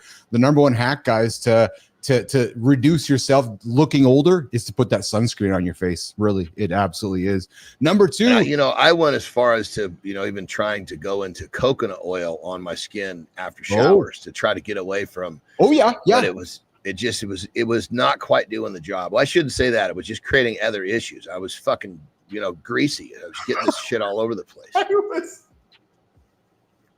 I can't imagine the bathroom after you put. Oh fuck! It was the fucking sheets, dude. Because I shower before I go to sleep. You wipe that shit on you, and it probably takes 90 minutes to get all the way in to where there's not like a grease on you. %. So you must have been just a grease fucking room, man. I'm just like, oh yeah, and it's like it's a bit of work too because you got to rub that shit in. Smoking cigarettes, guys, kills that oxygen to the skin and it creates that dull, aged appearance. On that level, real quick, we're finding now that the nicotine is actually really, really helpful in battling Alzheimer's. It's the delivery system of a cigarette, or even some of these different gums and shit that that brings the negative effect. Yeah. It's interesting because we're talking 10 ways to make yourself not age faster. Just consume more cannabis, right, Tom Ritchie? Hey, not drinking enough water. This is one of the big ones. Mercy. One of the big ones right now is not drinking enough water. Dehydration shows up as dark circles and fine lines. So, guys, as you're starting your day right now or going through your day and looking in the mirror and you see those dark circles, a hack. Dude, we're 70-some% water. Yeah, I know. And this is an easy one, isn't it, John? Just drink lots of water. Like, honest to God, like if we're looking to stack a habit, guys, like get some. And again, here's how you do it, because most people say, I want to drink more water. Well, how do you do it? Most people. Yes. So what I recommend with my clients is, and I usually have them eating at least 3 meals and a couple of snacks, if you will. I don't like the word snack, but it's like a snack type feeding, not snack food. Yes. Every time they eat something, they need to have a glass of water. So by the nature of that, it's 5 glasses spread evenly through the day. And the trigger is I'm eating, now I'm drinking. And it's not just drinking water. It's drinking water in a way that actually helps the body. Yes. And that schedule, having it come nice and even, makes a huge difference. Brilliant. Scott Benzie joining in here, and again, I'm a big fan of supporting our community. I'm a big fan of putting out the positive information that comes out here, and good words from John. And guys, if you spend time with myself and John enough, you know that we're here to help. Well, Benzie has worked with John, and John's worked with Benzie. Good words from John. I chatted with him yesterday. Again, I'm having some medical setbacks, but I'm just moving forward and taking one hurdle at a time and keep the goal finish line in my sights. And I know I can speak for John to say, John's got Scott in his corner. Scott's got John in his corner. And I'm glad that you guys are connected, Anderson. I'm glad you guys are helping him out. So that's, and John told me yesterday, you just have to do it and your goals will come. It's true, isn't it? Like there's no rocket science. You just got to find a way to get after it, right? Well, in my brief conversation with Benzie yesterday, is he was obviously, I'm not going to reveal what he's going through, but he was looking for a supplement that was going to help what his challenge was. Okay, there you go. And I was like, look, dude, there's no supplement that's going to fix this. Yeah. What you need to do to fix this is every time you eat, go for a 10-minute walk. Yeah. And you watch, Benzie, if you do this, because he said he was walking for like an hour before bed, which is great. Yes. But that's very different than 10 minutes after every time you eat. Yes. Yeah. So in a month, Benzie, you're going to be really pleased with how that regular activity is helping you. Dude, I told you we went for dinner, took Cargo for like a last dinner before he left yesterday. And we went for dinner Sunday night. After dinner, what did Lauren and Keith do? Went for a walk down the street. It's a true story, man. 10-minute walk. Felt so much better. I know it's so duh and so fucking like Hulk Hogan, eat your Wheaties. But sometimes the most simplest, obvious things are so helpful, right? Well, just that alone, it increases insulin sensitivity, which basically means your body is uploading that nutrient much faster. Yeah. Hey, back to which is going to give you more energy. Yes. Back to nicotine. Neiman, producer Melissa, all of our cells have nicotine receptors. Nicotine is not the problem. It's the chemicals they add. Yes. And the way the delivery system our bodies that causes the issues. Yes. And then there's a type of gum that I have that I'm gonna plug. I got no affiliation with it. Yeah. But keep in mind, the fucking box of this shit does not look like it was designed to market. It's like, fuck, that just tells you how real this shit is. It's called Rugby. And it's straight up just, it doesn't taste very good, but the shit is just straight fucking nicotine with the delivery system without all the bullshit chemicals. Yeah. Really helpful. Hey, Grok, can you chime in on nicotine and its either benefit or non-benefit? Grok, if you can hear me, I would love to hear your comments on nicotine as you're listening. Grok. It's 6:20 on Tuesday morning, September 2nd. 2025, and you're spot on about nicotine's receptors in every cell. It's a fascinating compound. Some studies suggest low-dose nicotine, like in gums or patches, could boost memory and attention, especially in early Alzheimer's or mild cognitive impairment, by stimulating nicotinic acetylcholine receptors in the brain. It's shown promise in small trials, like those from Vanderbilt, with cognitive gains in some patients. But here's the rub. Smoking's a disaster, packed with toxic chemicals that hike dementia risk through vascular damage and inflammation. Even pure nicotine isn't a free pass. It's addictive, can raise blood pressure, and long-term effects are murky due to limited high-quality human studies. Delivery matters. Gums or patches are safer than inhaling, avoiding the harmful additives Neiman mentioned. Still, it's no miracle cure, and risks like dependency or side effects like nausea need weighing up. More research is needed to nail down if it's truly protective for Alzheimer's or just a short-term brain buzz. Love the Rugby gum plug, by the way. Sounds like the real deal. There you go. Grok coming in with some feedback on nicotine. I did not know any of that, actually. I'm really glad that we just had that conversation. I was not aware. And even Holroyd comes back and says, I heard about nicotine patches for kids with autism, because I know Adam's child. They are supposed to see improvements inside of a week. That was Instagram, though, so who knows how truthful that is. Interesting. And then B-Drive come back and says, I know a CBD before nicotine cannabinoid system controls our healing. That's why it was banned. Guys, we're talking 10 ways to keep yourself looking younger and aging younger, and we're dropping things on the table like skipping sunscreen, smoking, not drinking enough water, and hey, guys, excess alcohol inflames and dehydrates your skin. It drains your nutrients, and it absolutely accelerates your aging. Next one, John, sugar and processed foods. Man, sugar damages collagen, leads to sagging and wrinkles. And if that is a reason enough not to get sugar out of your diet, and then, poor sleep.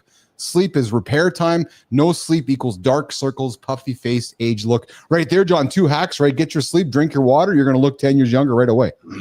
Yeah. And obviously all of these things fit right into a person giving their lifestyle just a little bit of effort. Yes. Chronic stress will also age you really fast. John talks about this word often on the show. Cortisol shortens telomeres. equals faster cellular agings. And lack of exercise, weak muscles, poor circulation, sagging skin. And here's one, Anderson, bad posture. It not only hurts your joints, but it makes you look older. So guys, as you're getting up and after it today, get those shoulders out, chest out, and stand up straight. I know it sounds so, again, ridiculous and obvious, but John, I see a lot of men, I'm being honest, man, they walk around like they're fucking all just kind of like just going through life and just reacting through life. It's like, boys, stand up, man. You know what I'm saying? Well, I mean, people spend too much time hunched over, so that becomes the position that they're. I mean, if you spend enough time in a position, yes, you know, wasn't there a guy who, oh God, he put his arm over his head for some ridiculous amount of time for some sort of a religious, you know, reason, and his arm wouldn't fucking come back down after a while because you figure those muscles and shit tighten into that spot, kind of like when you're hunched over 8 hours a day or majority of the day. The muscles basically shorten in some spots and elongate in others, and that becomes kind of your new zone, if you will, your standard position or posture. So guys, I invite you to tackle one of these 10 habits today to help yourself look a little younger and feel a little younger. I know there's a habit you can look at and analyze. And one of the habits, John, I know we love that word on this show. One of the habits that I know you work hard every single day of inviting me to walk away from, and you encourage our guests and anybody, is to walk away from negativity. Well, negativity is making us look older, and the science supports it. You know, today I want to unpack the surprising science behind how your mood, yes. Like, John, think about the resting bitch face, right? Either on a male or a female, they got that look on their face. They look like they're just fucking negative and down, right? Well, that look like they got a dog turd sitting right on their nose. That whole thing, that chronic negativity and depression shortens those telomeres, which affects your cortisol, right? Meaning your cells literally age faster. No rocket science in that one at all. So, man, again, and I'll just kind of lean back here to word choices, right? Let's not use words like hate, because hate invites negativity. Let's not use words like can't, because can't invites negativity. It's just, you know, and again, I know I'm sounding maybe kind of ridiculous, but no, I'm using it on purpose. If we're choosing different words and choosing a different attitude, we're going to be younger, Jon Anderson. Well, and think of it like this. The human brain, it's almost like two spigots, right? Yeah. Call it like hot and cold, or call it anxiety and gratitude. Yes. Well, unlike a normal kitchen, you can turn on both those spigots at the same time. Yes. Your brain, you can't run them both. Yes. So you have complete control. If you find yourself anxious, that means your, anxiety spigot is running. Well, you can turn that off. Don't try to turn that one off. What you do, it will automatically turn off when you turn on the gratitude spigot. So when you feel yourself filled with anxiety, go into a state of gratitude. Think about the shit that you're grateful for, and it will turn that other spigot off, which in essence, that little simple drill will give you a longer life. What a great hack. I want to throw a hack on the table, and I'm thinking that you are good at this. Have you ever noticed how some men walk into a room and command respect without raising their voices, bragging, or even chasing spotlight? Well, that's not luck. That's actually attention hacking. That subtle intentional way of making your presence unforgettable. And learning this skill matters, because in today's world of noise and distraction, that loudest voice isn't always the most respected one. That quiet influence can help you stand out, build trust in relationships, and create a signature presence. John, is there somebody that you've been around in your world who has walked into a room, not you, but somebody who's walked, you don't even have to name a name, who they walked in and you're like, oh, they've commanded my attention just by their presence? And if so, what was it about them that that grabbed your attention? Was it how they looked? Was it how they carried themselves? Was it when they opened their mouth? What was it, Johnny? It's an energy. Yeah, just gonna say. You could just basically, when someone commands that type of a position in a room, it's because on a very primal level, the other people recognize very quickly that person will do what they will not. And that changes the totem pole of hierarchy of human beings. You know, when someone's, perfect example, someone's walking around, I can't. Yeah. He's lowering himself on that totem pole. Yes.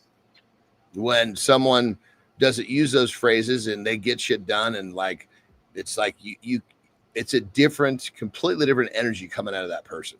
Yes. And sometimes it comes through. I mean, there's all sorts of different types. Another way you could put it, there's all sorts of different status that a person has.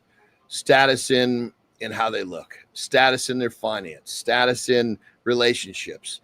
When you have a person that's taken pretty much all of the statuses and become great at all of them, that's another thing too. If you wanted to kind of get it into, okay, what is the energy? Well, they're confident in all areas of their lives because they're killing all areas of their lives in a good way. Yeah. There's a certain level of confidence when somebody walks into a room with an energy that people can certainly feel. There's no question about it. And one of the practical takeaways I would offer to the audience if somebody's walking into a room today, so somebody listening to our show and going, okay, I'm feeling good about myself today and I want to go and make an impact, but I don't want to be the loud guy. One of the best ways to do that, John, is to go into a room with your energy, your confidence, shoulders out, and ask a good question. Start a conversation with a good question. And people will be like, oh, you're not over talking anybody. You're not being boisterous. You're just perhaps starting a conversation that's thoughtful, that might make you notice you more so than for how you look or for how they perceive you. Because right off with starting with a good question, it's kind of one of those, oh, this guy's got more underneath the hat over there. Right. So that might be a way you want to do that. Speaking clearly, Johnny, clarity over volume, right? Speaking with substance, maybe even speak a little less. It's exactly it. Nonverbal presence, right? So your posture, your eye contact, like, you and I are doing our conversation series, the back and forth, right? I know when you're leaning in and listening to me like you are right now, right? And when we do that, there's that presence. Or John, how about the quiet influence, right? You walk into a room with presence quietly, right? And you have your shoulders out and there's a presence about you. You're going to give humans confidence. And then here's one that I know you talk about on our conversation series, and I believe you're really good at, is active listening. People remember those who truly listen, reflecting back instead of worrying about what you're going to say next. Yeah. When that goes right into the whole asking good questions. Yes. And then the last one, brother, to wrap this point up here before I walk you out of the room here, is signature branding. And I think it's something that I'll just put on the table. You're good at, I'm good at, Marty's good at, and I'd invite our community to get better at, is whether it's your calm tone, your wardrobe, or even your writing style, being consistent about something builds recognition and credibility, right? Because it's you and I. It's like everybody knows that 8 o'clock Eastern time, because we see it. Everybody shows up. They know. Well, dude, that's the thing of that person will do what everybody else in the room will not. Yes. Just by the fact that, just using this show as an example, people say to you every day, well, that right there, you've already commanded a different position. Yes.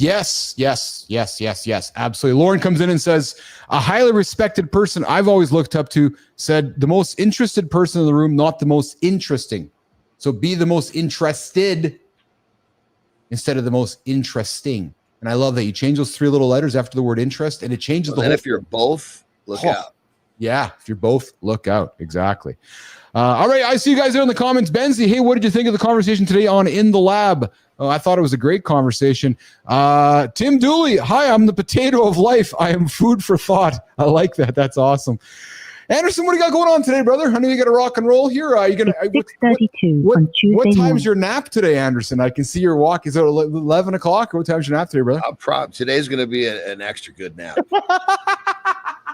Yeah. I got some catching up to do. Yeah, I can tell that you do. Are you going for breakfast at Burke's today, or is Burke's out of the picture today? I'm not sure what Burke's doing today. We might have to have Burke on the show so we can get to know Burke.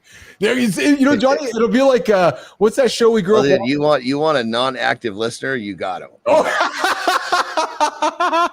No, I was thinking about that show we grew up with. Tim Allen, Home Improvement with the neighbor Wilson, right? So there was his name Wilson with Tim. Oh, right, yeah, this thing. Yeah. So I'm fucking dating ourselves. So we can have Burke, who he'll just talk and he'll just talk. He'll come on, talk, and get off the show, and Keith and John won't say anything. All right, pal. You go have yourself an awesome day. Enjoy your rest. What a great conversation today. Good show. Good conversation. Always, baby. Always. And you have yourself a great day. I'm going to work towards wrapping up this next 30 minutes. Okay. Have a good loop, my brother. All right, pal. All right, let's get him out of here. Let's get Johnny out of here, guys. And I'm going to look back to the middle camera. I know I think we got a morning focus topic to get Melissa and Jimmy to get to, which I'll get to it in a few minutes, but I want to get to the comments. Got an active conversation happening right now in the mornings in the lab community. Yes, I see a lot of new folks there, Melissa. Thanks for calling that out. I did want to go back up here. Hey, Benzie, were you referring to today on In the Lab, were you referring to the conversation we had earlier around, we had some good ones. We talked Serena Williams, Ozempic. We talked about Snoop Dogg and whether, movies should be bringing up controversial topics, whether we should be giving parents warnings that there might be topics that, is it G-rated, PG-rated, or R-rated. So I'm curious if that's where you were going with it. Michael, Global, I haven't got a chance to get to you, brother. I apologize. That first question entering the room, has everyone got a hug today? That's a good one. Yes, go get your hugs in, guys, today from whether it's your partner, your friend, your brother. Get those hugs in today. And Tim Dooley, of course, is joining us in the community. Always good to see. Spartacus, the problem is my wife's snoring every night. That's keep me up most of the time. Spartacus. Hey, Spartacus, wasn't you offering that a comment we had a couple days ago? Your wife was good at something. I got to go look back at my comments. And it's about the quality of the questions, not the quantities. We're always trying to offer good quality questions here today. How many tomatoes were killed for this production? Tim Dooley. Oh, I love it, Tim. We were talking ketchup earlier in the show. So I got to be honest with you guys. Neiman, ears up on this one. So we were putting the show together today. And I was, I'm gonna share a little business strategy with you guys. Okay, just gonna be transparent. That's what we do here. So we got the two streams, right? The horizontal stream and the vertical stream. So the horizontal stream, as you can see, is loaded with attention hacking, how to stand out without being loud, right? So there's a lot of strategy with why that title was why the description was there. But as I was sitting down with my GPTs yesterday, Chat and Grok and so forth, and talking about planning the show, the recommendation was, hey, Keith, you got a topic about ketchup. Let's put that one on the vertical stream because ketchup and that title might hook the people in the vertical stream. Well, Neiman, sure enough, look at the vertical stream today. We've got a lot of activity, got a lot of people popping in here, and they got a lot of curiosity about ketchup. So, Tim Dooley, are you here today because of ketchup? Because if that's the case, Neiman, we're learning. We're learning about these ridiculous topics that bring people into the conversation. And guys, listen, one more thing too, right? We are not about delivering breaking news or current events, but we are about talking about them. So, we're talking about The Rock's weight loss. We're talking about why Serena is on GLP. We're talking about the big goofballs meeting over there in Asia this week. And we're talking about these things that are just happening in the world. News is instantly available everywhere, but good conversation isn't. So that's why we've created this show, Mornings in the Lab. So I hope you guys are enjoying the various conversations that we're putting out there like we are having. And I appreciate you guys joining in. All right. Let's see here. Tim Dooley. You summoned the potato of life, and yes, you attracted me. You made magic, and I'm the greatest judge. I'm the new culture you are unfolding, and so I'm really just here to bless the show. Tim Dooley, I appreciate you, man. That's awesome. Tim, if you haven't subscribed to our channel, I invite you to do so. I'm really grateful. And you guys heard me say this again, but I'll say it one more time. Y'all have a choice where you can spend your attention. You can choose Netflix. You can choose Disney. You can choose your local radio stations or FM stations. But many of you choose to start your mornings with me and John, and I'm so grateful. I know you guys aren't here for Melissa and Jimmy. I know that's the case. I know it's because of me and John. I know, but I'm just really grateful for that. Benzie, organic ketchup or store type? Dude, I'm a Heinz guy. I'm sorry. I like Heinz ketchup. And are you guys, is it catsup or is it ketchup? Because I knew some folks that said Catsup, K-C-A-T-S-U-P. Hey, Neiman, I got to tell you, man, Neiman, we've talked about ketchup a few times on the show before. Ketchup seems to be something that brings people together. It's whether you put it in the fridge, whether you put it on the... Hey, Dooley, where do you put your ketchup? Do you put it in the fridge or do you put it in the pantry? Because it's a big question that people are curious. It's just like the toilet paper question, under or over. It affects all of us, right? So we're talking ketchup here this morning on Mornings in the Lab. I never knew that ketchup would have such an influence on the men's community. I'm telling you. You guys like ketchup sandwiches? Oh, man.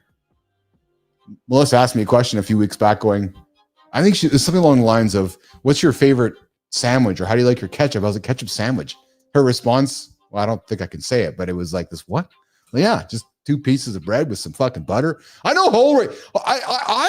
Adam Holroyd, ears up. I am suspecting, I just have a feeling that Adam Holroyd likes ketchup sandwiches. I'm right, ain't I, Adam? I know I'm fucking right about you. I know I am. Or ketchup sandwiches with tomato soup. Oh my God. Yeah, tomato soup with some milk, make it thick with some with some crackers, and then ketchup sandwich. Guys, telling you, Tim, I'm ruthless. Bernard, no, it's not Bernard. It's not yuck, man. If you haven't tried it, dude, I'm telling you, you got to get after the ketchup sandwich. Okay, so I am looking for my last little topic here before we get to the community corner, because I want to give you guys something here today. And what I want to give you is 3 ways to unlock the secrets of great communicators and get people to listen. But before I do that, I get back to the comments here because I see, oh yeah, Holroyd, I fucking knew it, man. I knew it. When we hang out at Holroyd, we're going to crush the good shit, man. We're going to crush Jaws. We're going to crush tomato soup and ketchup sandwiches and grilled cheese. Yes, Melissa Neiman's husband. My husband thinks ketchup on bread is a good invention too. Guys, if y'all haven't given her a heads up, Melissa celebrated her 10th anniversary yesterday. A lot of celebrations. You know what? We got to do this. We didn't get a chance to do this yesterday. Yeah, there you go. That's for Melissa and Isaac. That's awesome. Hey, I'm looking here at I'm just going back to my tunes just to keep it rolling here. Let's see here. I got Spartacus, a sugar. So Spartacus, I will admit I've had a sugar sandwich before. Yep. I've had sugar sandwich. Can I explain? So it's kind of like a cinnamon toast. You toast the bread, or you toast it and you sprinkle some sugar, some brown sugar, maybe a little bit of cinnamon. Oh, baby. Yeah. So there you go. Hey, we could have Holroyd. I'm just talking to you, Adam. I'm not talking to anybody else. I don't care about anybody else right now. Holroyd and Billis are crushing grilled cheese, tomato, ketchup sandwiches, and sugar sandwiches for dessert. There you go, nation. That is going to be our menu for the first offsite of Mornings in the Lab. Just saying. Oh, we got Mike Sullivan. If you haven't subscribed to the show, hit that like and subscribe. Napoleon Hill said it's good to have a loud, hearty laugh for optimal health. I have when I saw Frankie and Tommy this morning. I appreciate it, Frankie and Tommy. Boys. We're going to get Frankie and Tommy back to North America here. Adam, did anyone else have access to sugar cubes as a kid? Oh, yes, I did. I have. Wait a minute. Dooley brings me back to prison times. No, Keck, I'm thinking you're kidding, right? I'm hoping that you're kidding. Tim Dooley. Okay, man, what a great, this is fun here, guys. I'm having a lot of fun hosting the show here today and seeing all the comments happening. Yes, Adam, I did crush sugar cubes as well. Man, if you put a sugar cube in your mouth, that's a lot of fucking sugar. A cube is a lot of sugar to crush. Yeah. What's this one? Good morning, Cornelius Kirk. Yes. What's going on, brother? Good to see you in the community this morning. And Adam Holroyd, my parents are part of a club that had sugar cubes for the coffee. I sneaked them whenever I could. You guys are active in the comments here today. Okay, so attention on demand. 3 ways to unlock the secrets of great communicators and getting people to listen. Just gonna pull my notes up here, guys. You ever notice how some people walk into a room and instantly have everyone's attention? I'm going to give you 3 proven tactics, guys. 3 proven tactics. No, it's not sugar, ketchup, and grilled cheese sandwiches. No. 3 proven tactics used by top speakers and entertainers Yeah. Yeah, like me and Johnny. We're fucking entertainers, man. That can help you command attention, engage emotions, and spark participation every time you speak. All right. Number one, guys, how to command attention immediately. Switch up the voice volume. Going soft can actually be more powerful than going loud, signaling importance. So what I would invite you guys to do this. What you might want to do when you go into a meeting is, if you talk like I do regularly, loud, aggressive, and fun, and with a lot of energy, I can get people to notice when I do this. All right. So to command attention, one of the ways to do this non-verbally is to pause, stand tall, and make that eye contact directly. Don't be afraid to use those hand gestures. Right? If you switch up your presence when you walk into a room with that energy you have, people are going to be judging that book by its cover, left and right, judging you. Right? And you're inviting them to judge you. You want to lean into that judgment. Then when you open your mouth, or if you open your mouth and you switch the volume up and you're like, hey, welcome to Mornings in the Lab with Keith, John, and friends, getting up and getting after it every single day, you are going to immediately command attention. So if you are normally a boisterous, loud individual, I invite you to switch it up. Switch it up. Or if you are a quiet, natural individual, go into that meeting confidently and change that voice volume. You will get somebody's attention immediately. Number two, guys, tell a short story. Yes, to connect immediately, or a personal anecdote, right? You know, you hear me talk about this often. We're always looking for conversations and content that fit this: experience, expertise, authority, trustworthy, and entertaining. If you can go to a meeting or a conversation with one of those, that acronym in your brain, EAT, essentially, lean into a short story. You will have humans connect with you. Do not be afraid to be humorous. More importantly, do not be afraid to have an opinion. People want opinions today. And if you can engage with them emotionally through an opinion, you have them. You absolutely have them. Number three, guys, 3 ways to get attention when you walk into a room without being the most loudest, boisterous human being is prompt participation. You hear me doing it all the time on this show. Ask questions. Ask for comments. Use provocative questions. Use those bold facts. You know, Melissa put one on the table saying nicotine is actually not the harmful part. It's the toxic stuff, right? Somebody hearing that's going, wait a minute, I thought nicotine was bad for me. Well, it is in context, right? So prompting participation will absolutely help you get somebody's attention. And to do that, I'm giving you those 3 ways to unlock that ability to do that. Just stumbling on my word here, guys. So the next time you speak, open with one interactive cue, ask a question, get a show of hands, or use a pause. One of the things that I love, and I invite you guys to do, is use pauses, man. Pauses might be one of the greatest communication tools that not enough of us use. And it doesn't, it's funny. A 3-second pause feels like a lifetime for people. It's fucking magical in communication. 100%. Looking back at the comments. Wait a minute. Just seeing up here. Or if you snore after the opener. Oh, yeah. Well, if you snore after the opener because the countdown put me to sleep. Just saying. I'm I'm going back up here in the comments. Let's see what do we got here. Oh, Tim Dooley is getting after me about don't teach them about the secret. The Spudlight. Spartacus. Ketchup on pizza? Hold the fucking horses, man. Spartacus, I think, is in Canada too. Yeah, I think Spartacus is in Quebec. Yeah. Holroyd, my other Canadian brother over there, I think that we're going to have a chat with Spartacus. I think Spartacus might not be ordering the best pizza if you're putting ketchup on pizza. I knew somebody that put ketchup on pierogies. I had an aunt, or is it aunt? Aunt, however you want to delineate against that. But I had an aunt that put ketchup on her fucking pierogies. Blech. Yeah. Tim Dooley, blessing the show. Tim, nice to meet you over there. Let's see what else we got here. Ask them if they saw the lab this morning and what they thought about it. I just did, Benzie. Benzie, are you high? Oh, Spartacus. Okay, Benzie, ketchup on scrambled eggs. I don't mind ketchup on.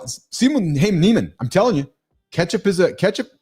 It's funny. I was talking to Melissa last week about topics we want to own, coffee being one of them. Snoozing is obviously one that we own. We might be leaning into ketchup. Yeah, true story. So I do like ketchup on my scrambled eggs. I will admit that. How about you guys? I do not like ketchup though on fried eggs. Nope, can't do it. Like on a hard yolk. No, I can't do ketchup on like a hard boiled egg or a soft boiled egg. Benzie, I can only do. Benzie, don't go in the ditch, man. I can only do ketchup on scrambled eggs. That's it. That's the only way I can do ketchup on eggs. Because other than that, I'm like, no, that's fucking super gross. Yeah. Yeah, the Ketchup Chronicles. Exactly. We'll have to get Frankie and Tommy. Yeah. Hey, speaking of Frankie and Tommy, always looking for your guys' feedback here in the community. As you guys have noticed, leaning very much in to Frankie and Tommy. But more importantly, what I hope you guys can see, and I want your feedback, very much leaning into storytelling with Frankie and Tommy. I believe that the era of like the talking head is well, I don't know if it's dead, but it's slowly becoming quite dated because we can create so much entertainment around the talking head. So I'm working real hard, guys, to do storytelling weaved in with the conversation of the show. More importantly, I'm hoping you guys are seeing that, very much creating a meta experience. What's real? What isn't real? You know, transplanting AI into real world into AI, crossing that fourth wall. You know, Frankie and Tommy are real. Are they not real? Are they real? Are they in our world? Are they not in our world? Keith, I'm going to go into their world. Yes, true story. So I'm, you know, these new methods of storytelling, I'm eager to keep telling them with you guys. So I hope you are enjoying them as much as I'm enjoying putting them together. Looking back to the comments here, Holroyd, no ketchup on pizza? Yes, that's what the sauce is for. Duh, ketchup is too sweet to have it on pizza. I'm with you, man.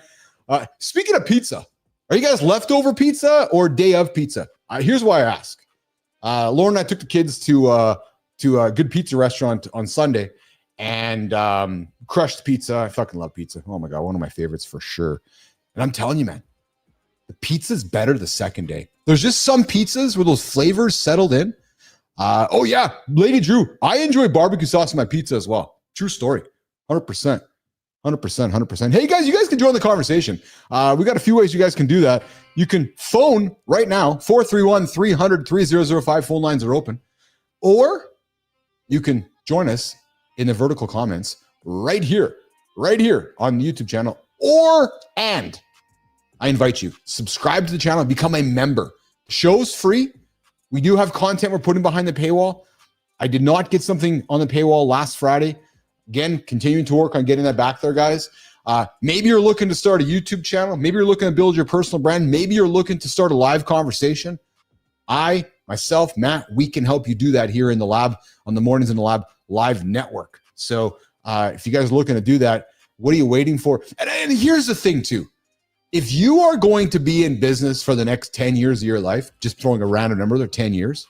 I'm not sure why we're not doing business together. And I'm being really serious because I'm not going anywhere. I'm building this thing up. So if you're looking to build a business, why you wouldn't start a YouTube channel is beyond me. Let me give you the benefits. Evergreen content. You'll make some money at it. You create influence. You create a conversation. It's marketing. It's a presence. There's actually very little downside to it. What I believe the biggest downside for many is getting started and then knowing what to do once you start. Well, Uncle Keith here can help you. And so can Uncle Matt. So come knock on our door and we'll help you guys start your show on the Mornings in the Lab live network. We'll even produce it for you. Yeah, there's a true story. Let's go. Holroyd, why not both? Cold pizza's like a bad blowjob. It's still pretty good. I don't know, Holroyd. There's some really good cold pizzas, although I do like to throw my stuff in the microwave. Speaking of are you guys microwave fans? Like, are you guys anti-microwaves? I know Anderson's like, he tries not to use the microwave. I know Lauren does not like to use the microwave very much. I'm a Gen X dude, so I grew up with the microwaves. I'm suspecting Holroyd and Michael and Spartacus. I'm suspecting B-Drive. I'm suspecting much of Lab Nation, Neiman, are microwave folks. Yeah, I am. Hey, Jimmy, are you a microwave person? And Melissa, are you a microwave person? I'm kind of curious about that. Oh, here we go. We got to get this going on here.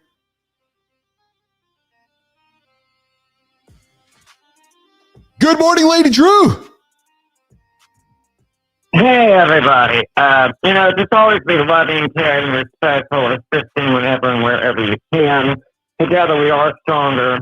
Pizza, I like getting pizza, warming it up, but having it next day because all the seasons, just like most Italian food like that, it gives it a chance to breathe and enrich itself. So to me, I like it the second day. But I want to let y'all know you're always in my prayers every day. And it does not matter if one is homosexual, bisexual, heterosexual. The Creator made all of us. What we are to do is to be respectful, honorable, and loving to each other and help each other grow in positive ways. And how are you doing, Keith? Hallelujah, Drew. I appreciate that last comment. I'm doing great. Thank you so much. And I love that comment because you are right.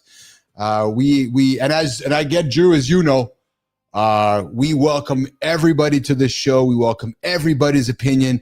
And Drew, I know you know that we work hard to create the safest of safe spaces for every human because we really don't care where and how you do your life. The Creator created all of us, and we love to have good conversation here, Drew. Well, absolutely. People have got to realize society from generational norms and religions are teaching a lot of wrong things. The Creator put us all here to work together, learn from each other, and build together in positive and kind ways. These things have power beyond what most people can even realize. So don't just say the words. Live the words in your heart, your passion, and do them and be them. And again, I love you all. And y'all get your little butts up and call, Keith. I don't want to be the only one to do it and look like I'm the one who wants to always make a call, but I do love calling. I love you all, and blessed be. I love it, Drew. Drew, you're always welcome in on the show. Lady Drew joining us from the Carolinas every single day here on Mornings in the Lab. Drew, have a good one, okay? Take care of yourself. You too. All right, ciao. All right, Drew's out of here, guys. And as Drew said, you guys can also join the show. I invite you, 431-300-3005. Phone me, text me, leave a voicemail.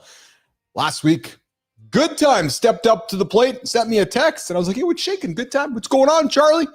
And sent me a fascinating, dude, I forgot to fucking share it in the community. Fascinating video about AI in the future. Good Time. I enjoyed that, man. I was like, ooh, yeah, baby. I get it. Hey, come say hi in the comments on the vertical side of things. We're going to get to the community corner in a quick second, Melissa and Jimmy. So those of you that are watching the show not live, why? Why are you not watching the show live? I invite you to come and see us in the Mornings in the Lab community where we keep the conversation going.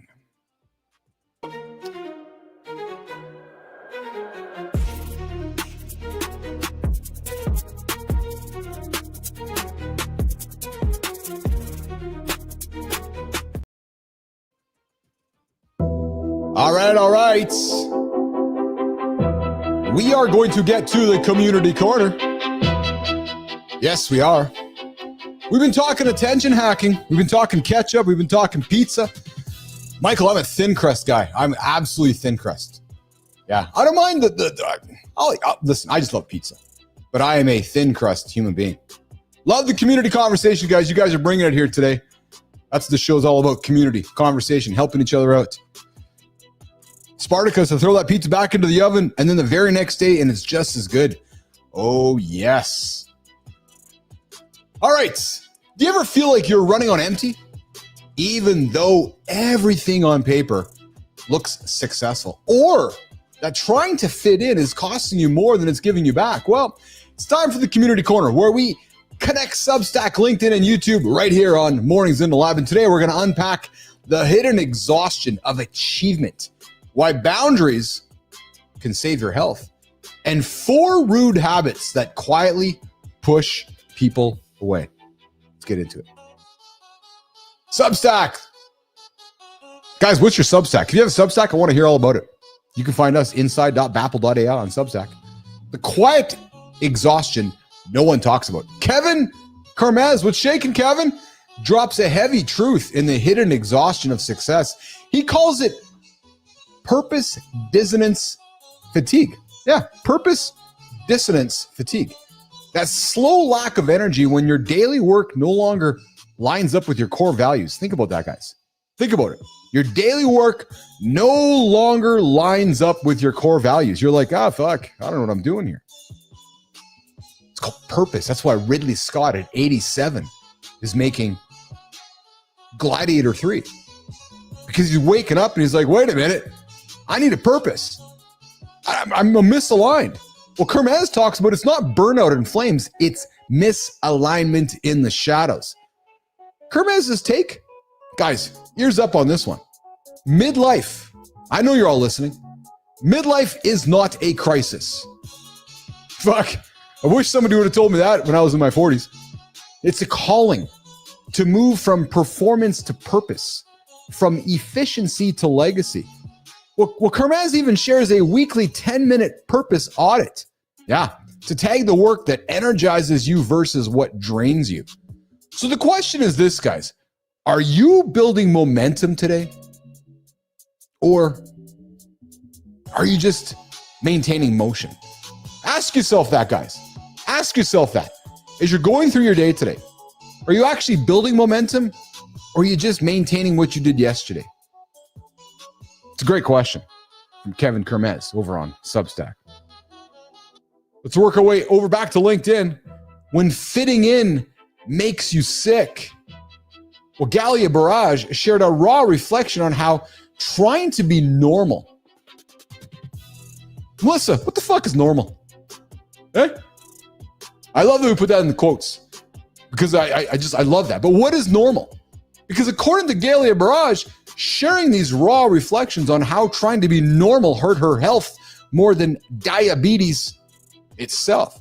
She said yes to social pressure, yes to eating, yes to drinking, yes to skipping routines, until a hospital scare forced a reset. She's like, what the fuck? Yeah, that's exactly what she said. Her breakthrough came when she asked, well, what if different is better? Oh, ask yourself that. What if different is better? By drawing boundaries, saying no to the wrong foods and habits, Galia unlocked stable blood sugars, energy, and self-worth. Her post reminds us of something very, very, very valuable. Belonging isn't worth. Yeah, I'm going to pause on that for a second for you guys. Belonging isn't worth it if the price is your health. So, Nation, I'm asking you, Lab Nation. I'm asking you, Lab Nation, what boundaries have you set to protect yours? Going back to the comments here. Tim Dooley, your stream. No, Tim, it's our stream. I'm simply the shepherd. And no, these are not my sheep. No, this is the Mornings in the Lab community, Lab Nation, getting up, getting after it, hitting the biggest, most audacious goals. I'd like to introduce you to Bernard, the beekeeper in the group. I'd like to introduce you to Adam Holroyd, the OG in the group. I'd love to introduce you to Lady Drew, the lady in the group. Yes, this is a community that is aligned with the culture of today. We challenge, we converse, we bring people to the table. We invite curiosity, we invite differences. We avoid being fucking normal because, as Neiman said, we run from normal people. True story. Loving it. Big show here today. It's like usually we're done now by now, Deal Dooley. But you guys just keep it going here. All right. Let's move over to YouTube. One more in the community corner. my quietness. People are like, oh, what's he going to say? See, there you go. That's how you command attention. You just take a long pause and then you say, okay, what am I doing now? I know what I'm doing now. I'm going to go over to YouTube. We're going to continue our little celebrating in Community Corner. James the Stoic lays out 4 habits that push people away. 4. You got to find out my music here going, all right, 4. 4 everyday behaviors drive good people out of your life. Here they are. Ready? Eye rolls, sarcasm, subtle disrespect, and those just joking digs. Well, we tell ourselves we're being real, but without empathy, real becomes rude. Intent doesn't excuse poor delivery. The fix? Pay attention to your tone. Own it when you cross the line and practice honest and considerate communication. Because authenticity, guys, is about truth. Authenticity, you guys, is about truth with respect, not excuses. So, nation, I invite yourself to ask yourself this. Are you protecting your connections or accidentally eroding them one eye roll at a time? It's a great question asked by James the Stoic on YouTube. 4 habits that pushing people away. All right, guys, success without purpose, it drains. Belonging without boundaries, it hurts. Authenticity without respect, it fucking pushes people away. Those were today's Community Corner stories. And as always, if you want your post featured on the Mornings in the Lab Community Corner, like we're doing right now, I invite you to follow us, tag us on YouTube, LinkedIn, Substack, or just fucking show up at 8 o'clock Eastern time right here in the lab with myself, Jon Anderson, C. Marty Fit, and the entire gang right here on Mornings in the Lab. All right, guys, let's do the Creator Spotlight. Uncle Keith's having some fun here today. We got somebody named Noel over on LinkedIn who's doing some cool things. Melissa, let's introduce Lab Nation to the fellow named Noel. For nearly 2 decades, this guy has turned the chaos of digital advertising into measurable wins, helping brands connect with the right people and multiply their returns. With an award-winning career in advertising, a proven record in data monetization, and a reputation as both entrepreneur and martial artist, he's built his life around discipline and transformation. Mornings in the Lab is proud to celebrate Noel Gear, a creator proving that the fusion of data, technology, and resilience can drive real impact. Follow his journey to see how it's done. Busy reading the comments. Yeah. What did it just say? What did the voice say? Can somebody tell me what the voice just said? Because I really wasn't paying attention. No. Yeah. Hey, Noel, behind the title, CEO, advisor, and advertising expert, you've got a man who has never stopped evolving. And you got a host who doesn't know what the fuck just happened here over the last minute. I was just too enthralled in the comments. Tim Dooley, you got me enthralled. Enthralled. Yeah, I think that's a word. Yeah. Noel spent nearly 20 years mastering the game of data and tech. Who the fuck is Noel? Oh, yeah, it is Noel Gear. What's going on, Noel? We're celebrating you today in the Community Corner. I'm the host. I'm Keith Bellis of the Whack Job here hosting the show. Yeah, true story. We're here to celebrate you today, put the light on you. But the discipline of a martial artist, the curiosity of a builder, Noel spent nearly 20 years mastering the game of data and tech, but the real story is the mindset that comes with it. The resilience of a father raising the next generation while scaling businesses. The combination that Noel has doesn't just make him a leader in advertising, it makes him a leader in life. So Noel, you want to come join the old whack job himself? No, I'm not talking about Jon Anderson, I'm talking about myself. Yeah, Keith Billis. Noel, I would love to have you on my show. Well, our show. It's the community show. I'm just the guy whose name's on it that hosts it. It's called Mornings in the Lab. And Noel, I would love to have you here. Yep, true story. Actually, true motherfucking story. 100%. Yeah. Love to have you here so we can give you the creator spotlight. I need to get one made. Hey, Holroyd, we need to get a creator spotlight made.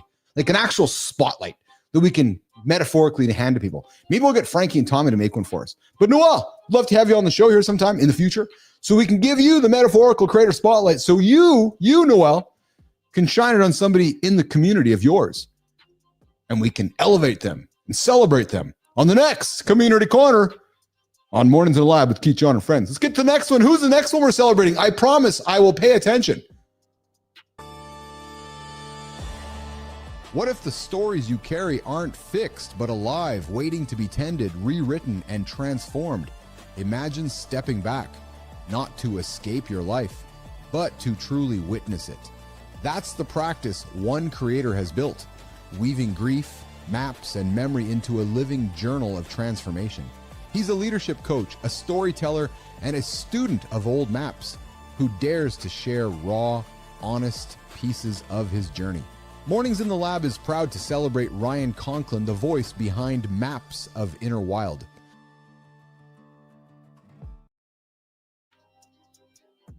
All right, Ryan. Yeah, most of us carry stories we've never paused to examine. True story. Yeah, but Ryan just doesn't write about them. He tends them like a living, breathing part of who he is.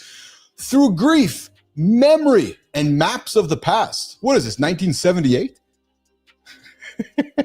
He's learned to see life not as a straight line, but as an unfolding. And when you read his words written on paper, like it's 1978 with the map, yeah, you don't feel like an audience member. No, you feel like a witness, invited into the raw, unpolished honesty of his journey on a piece of paper.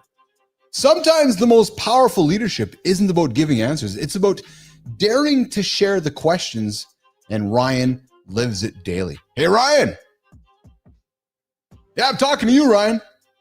You want to come on my show? Oh, Jimmy's like, oh, there's the accent. There's the voice. Yeah, true story. Ryan, why don't you bring that hat? Let's see that hat. I got to look at that hat. Ryan, you bring that hat, that beard, that awesome shirt of yours. That looks like it's like a nano banana picture, Neiman. I think it's a fake picture of him. I do not. I think, Ryan, I got to have you on my show so you can confirm to me that that's a real picture, because I do not believe that picture is real. Nope. I don't believe it's real. Just telling you right now. So, Ryan, I want to have you on the show, not to celebrate you, not to give you the creator spotlight to give to somebody else. Nope, none of that. I don't think your picture's real, brother. I think it's so fucking awesome and so handsome that it actually makes it look unreal. Nation, look at this picture of Ryan. I'm telling you, solid image. Yeah, there you go. Ryan, love to have you on the show, brother. All kidding aside, we are celebrating you today, Ryan Conklin. And dude, I think that's a real picture, though. That's a good one. So Conklin, would love to have you on this badass show called Mornings in the Lab and give you the light so we can shine on somebody in your orbit. There you go. Okay. I'm looking back at that camera over there. Coming back down to the comments. I see that Keith skipped us today, like we're chopped liver. Yeah. Invisible men with carbs. Unbelievable. Believe it, dude. Believe it. I love it. Frankie and Tommy hanging out with me here. Yes, sorry, boys, I missed you today. It was one of those shows where it's, I don't know. I've given full liberty over to, let me rephrase that. I don't want the comments I've encouraged. I'm going to reframe that, guys. I've encouraged Melissa. She's adopted the last name now because my hockey mannerisms. I've encouraged Neiman and Jimmy to just go after it with Frankie and Tommy. So we are going to continue weaving in the ridiculous behavior into the show, and more of it I don't want to be aware of, so I can laugh with you guys at it. So Frankie and Tommy have no filters. So I hope you guys are enjoying this ridiculousness as well. Hey, so Tim Dooley, I'm just seeing you here in the comments. First of all, did I see? Hey, Neiman, did I see that Tim Dooley has done 100,000 streaming hours? Dude, who the fuck are you, man? That is awesome. I think I gotta do this. Yes. Tim Dooley, I'd like to hear about you. Can call me right now, 431-300-3005. I'm not going to end the show just yet because I'm really curious. Tim Dooley joining us. Where are you from, Tim? How did you get to 100,000 hours? What do you stream for those 100,000 hours? We are doing something ridiculously different here, what YouTube is actually not built for. It's funny because I have people reaching out to me all the time going, hey, can I help you with your videos? I'm like, no, I don't make videos. I'm like, what? You know, I do a live show. The videos are like the net result of it, but no, I'm not making videos like YouTube from 2000s or from 1978. No, we're making a live stream for folks.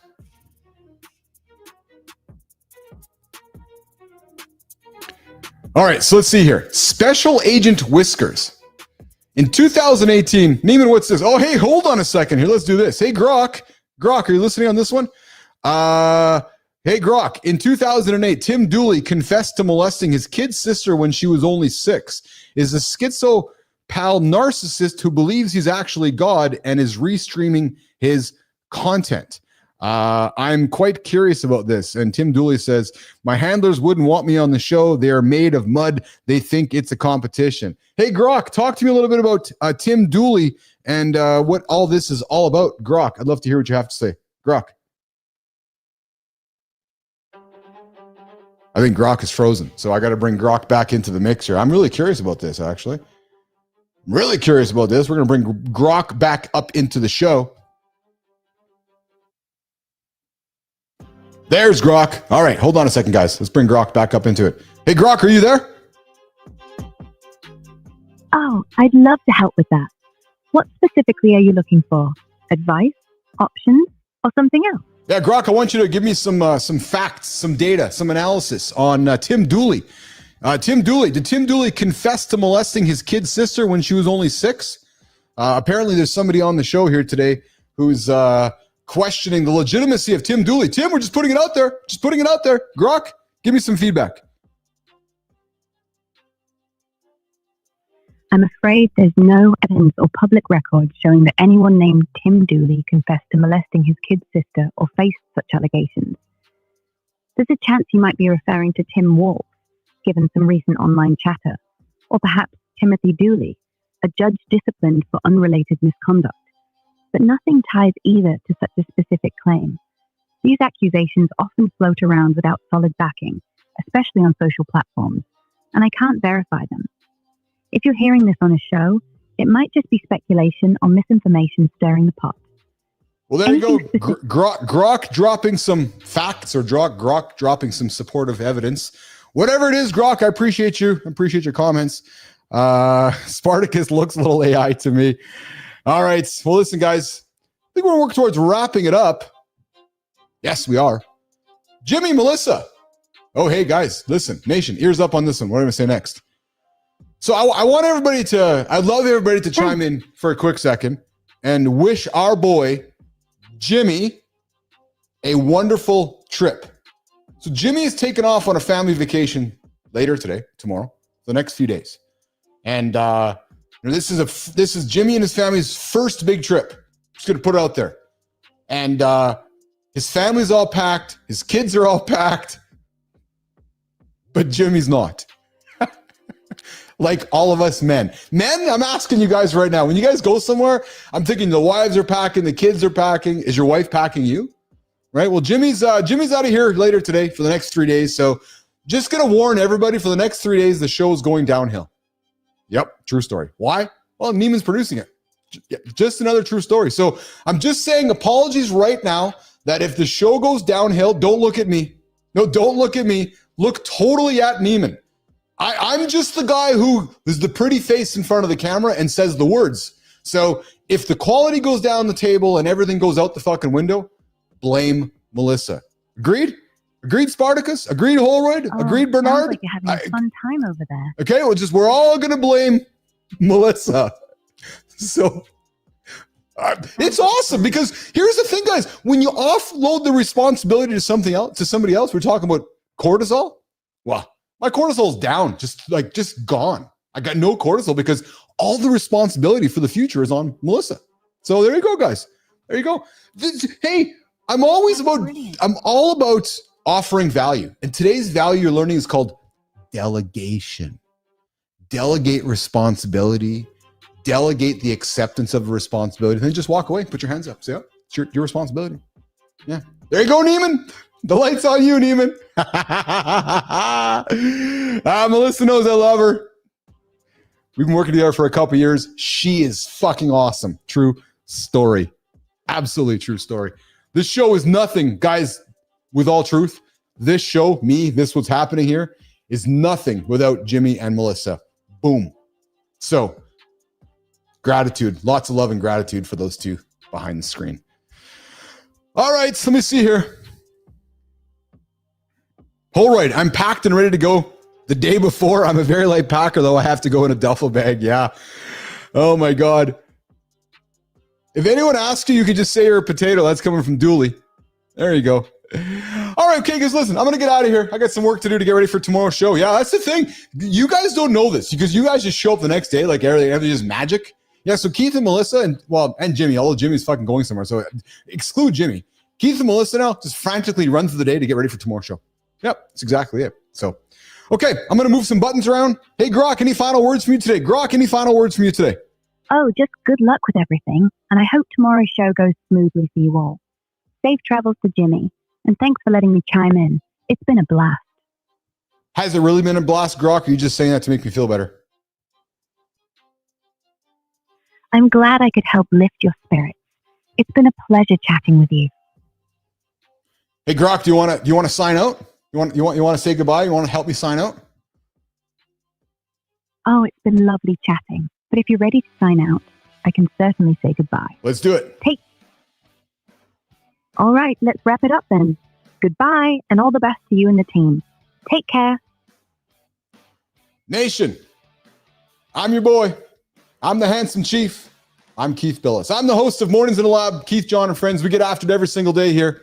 Myself, Jon Anderson, Christopher Martin, a.k.a. C. Marty Fit, Grok, Melissa, Jimmy, the entire community, Frankie and Tommy. You can find us right here, 8 o'clock, LinkedIn, YouTube, X. We'll see you guys tomorrow. Have an awesome one. Have a safe one. Jimmy, I love you, man. I do. I love you a lot. I love everything you do for me in the community. Have a safe trip. I'm looking forward to welcoming you back, okay? Yes, you'll have a job when you come back, Jimmy. See you guys later.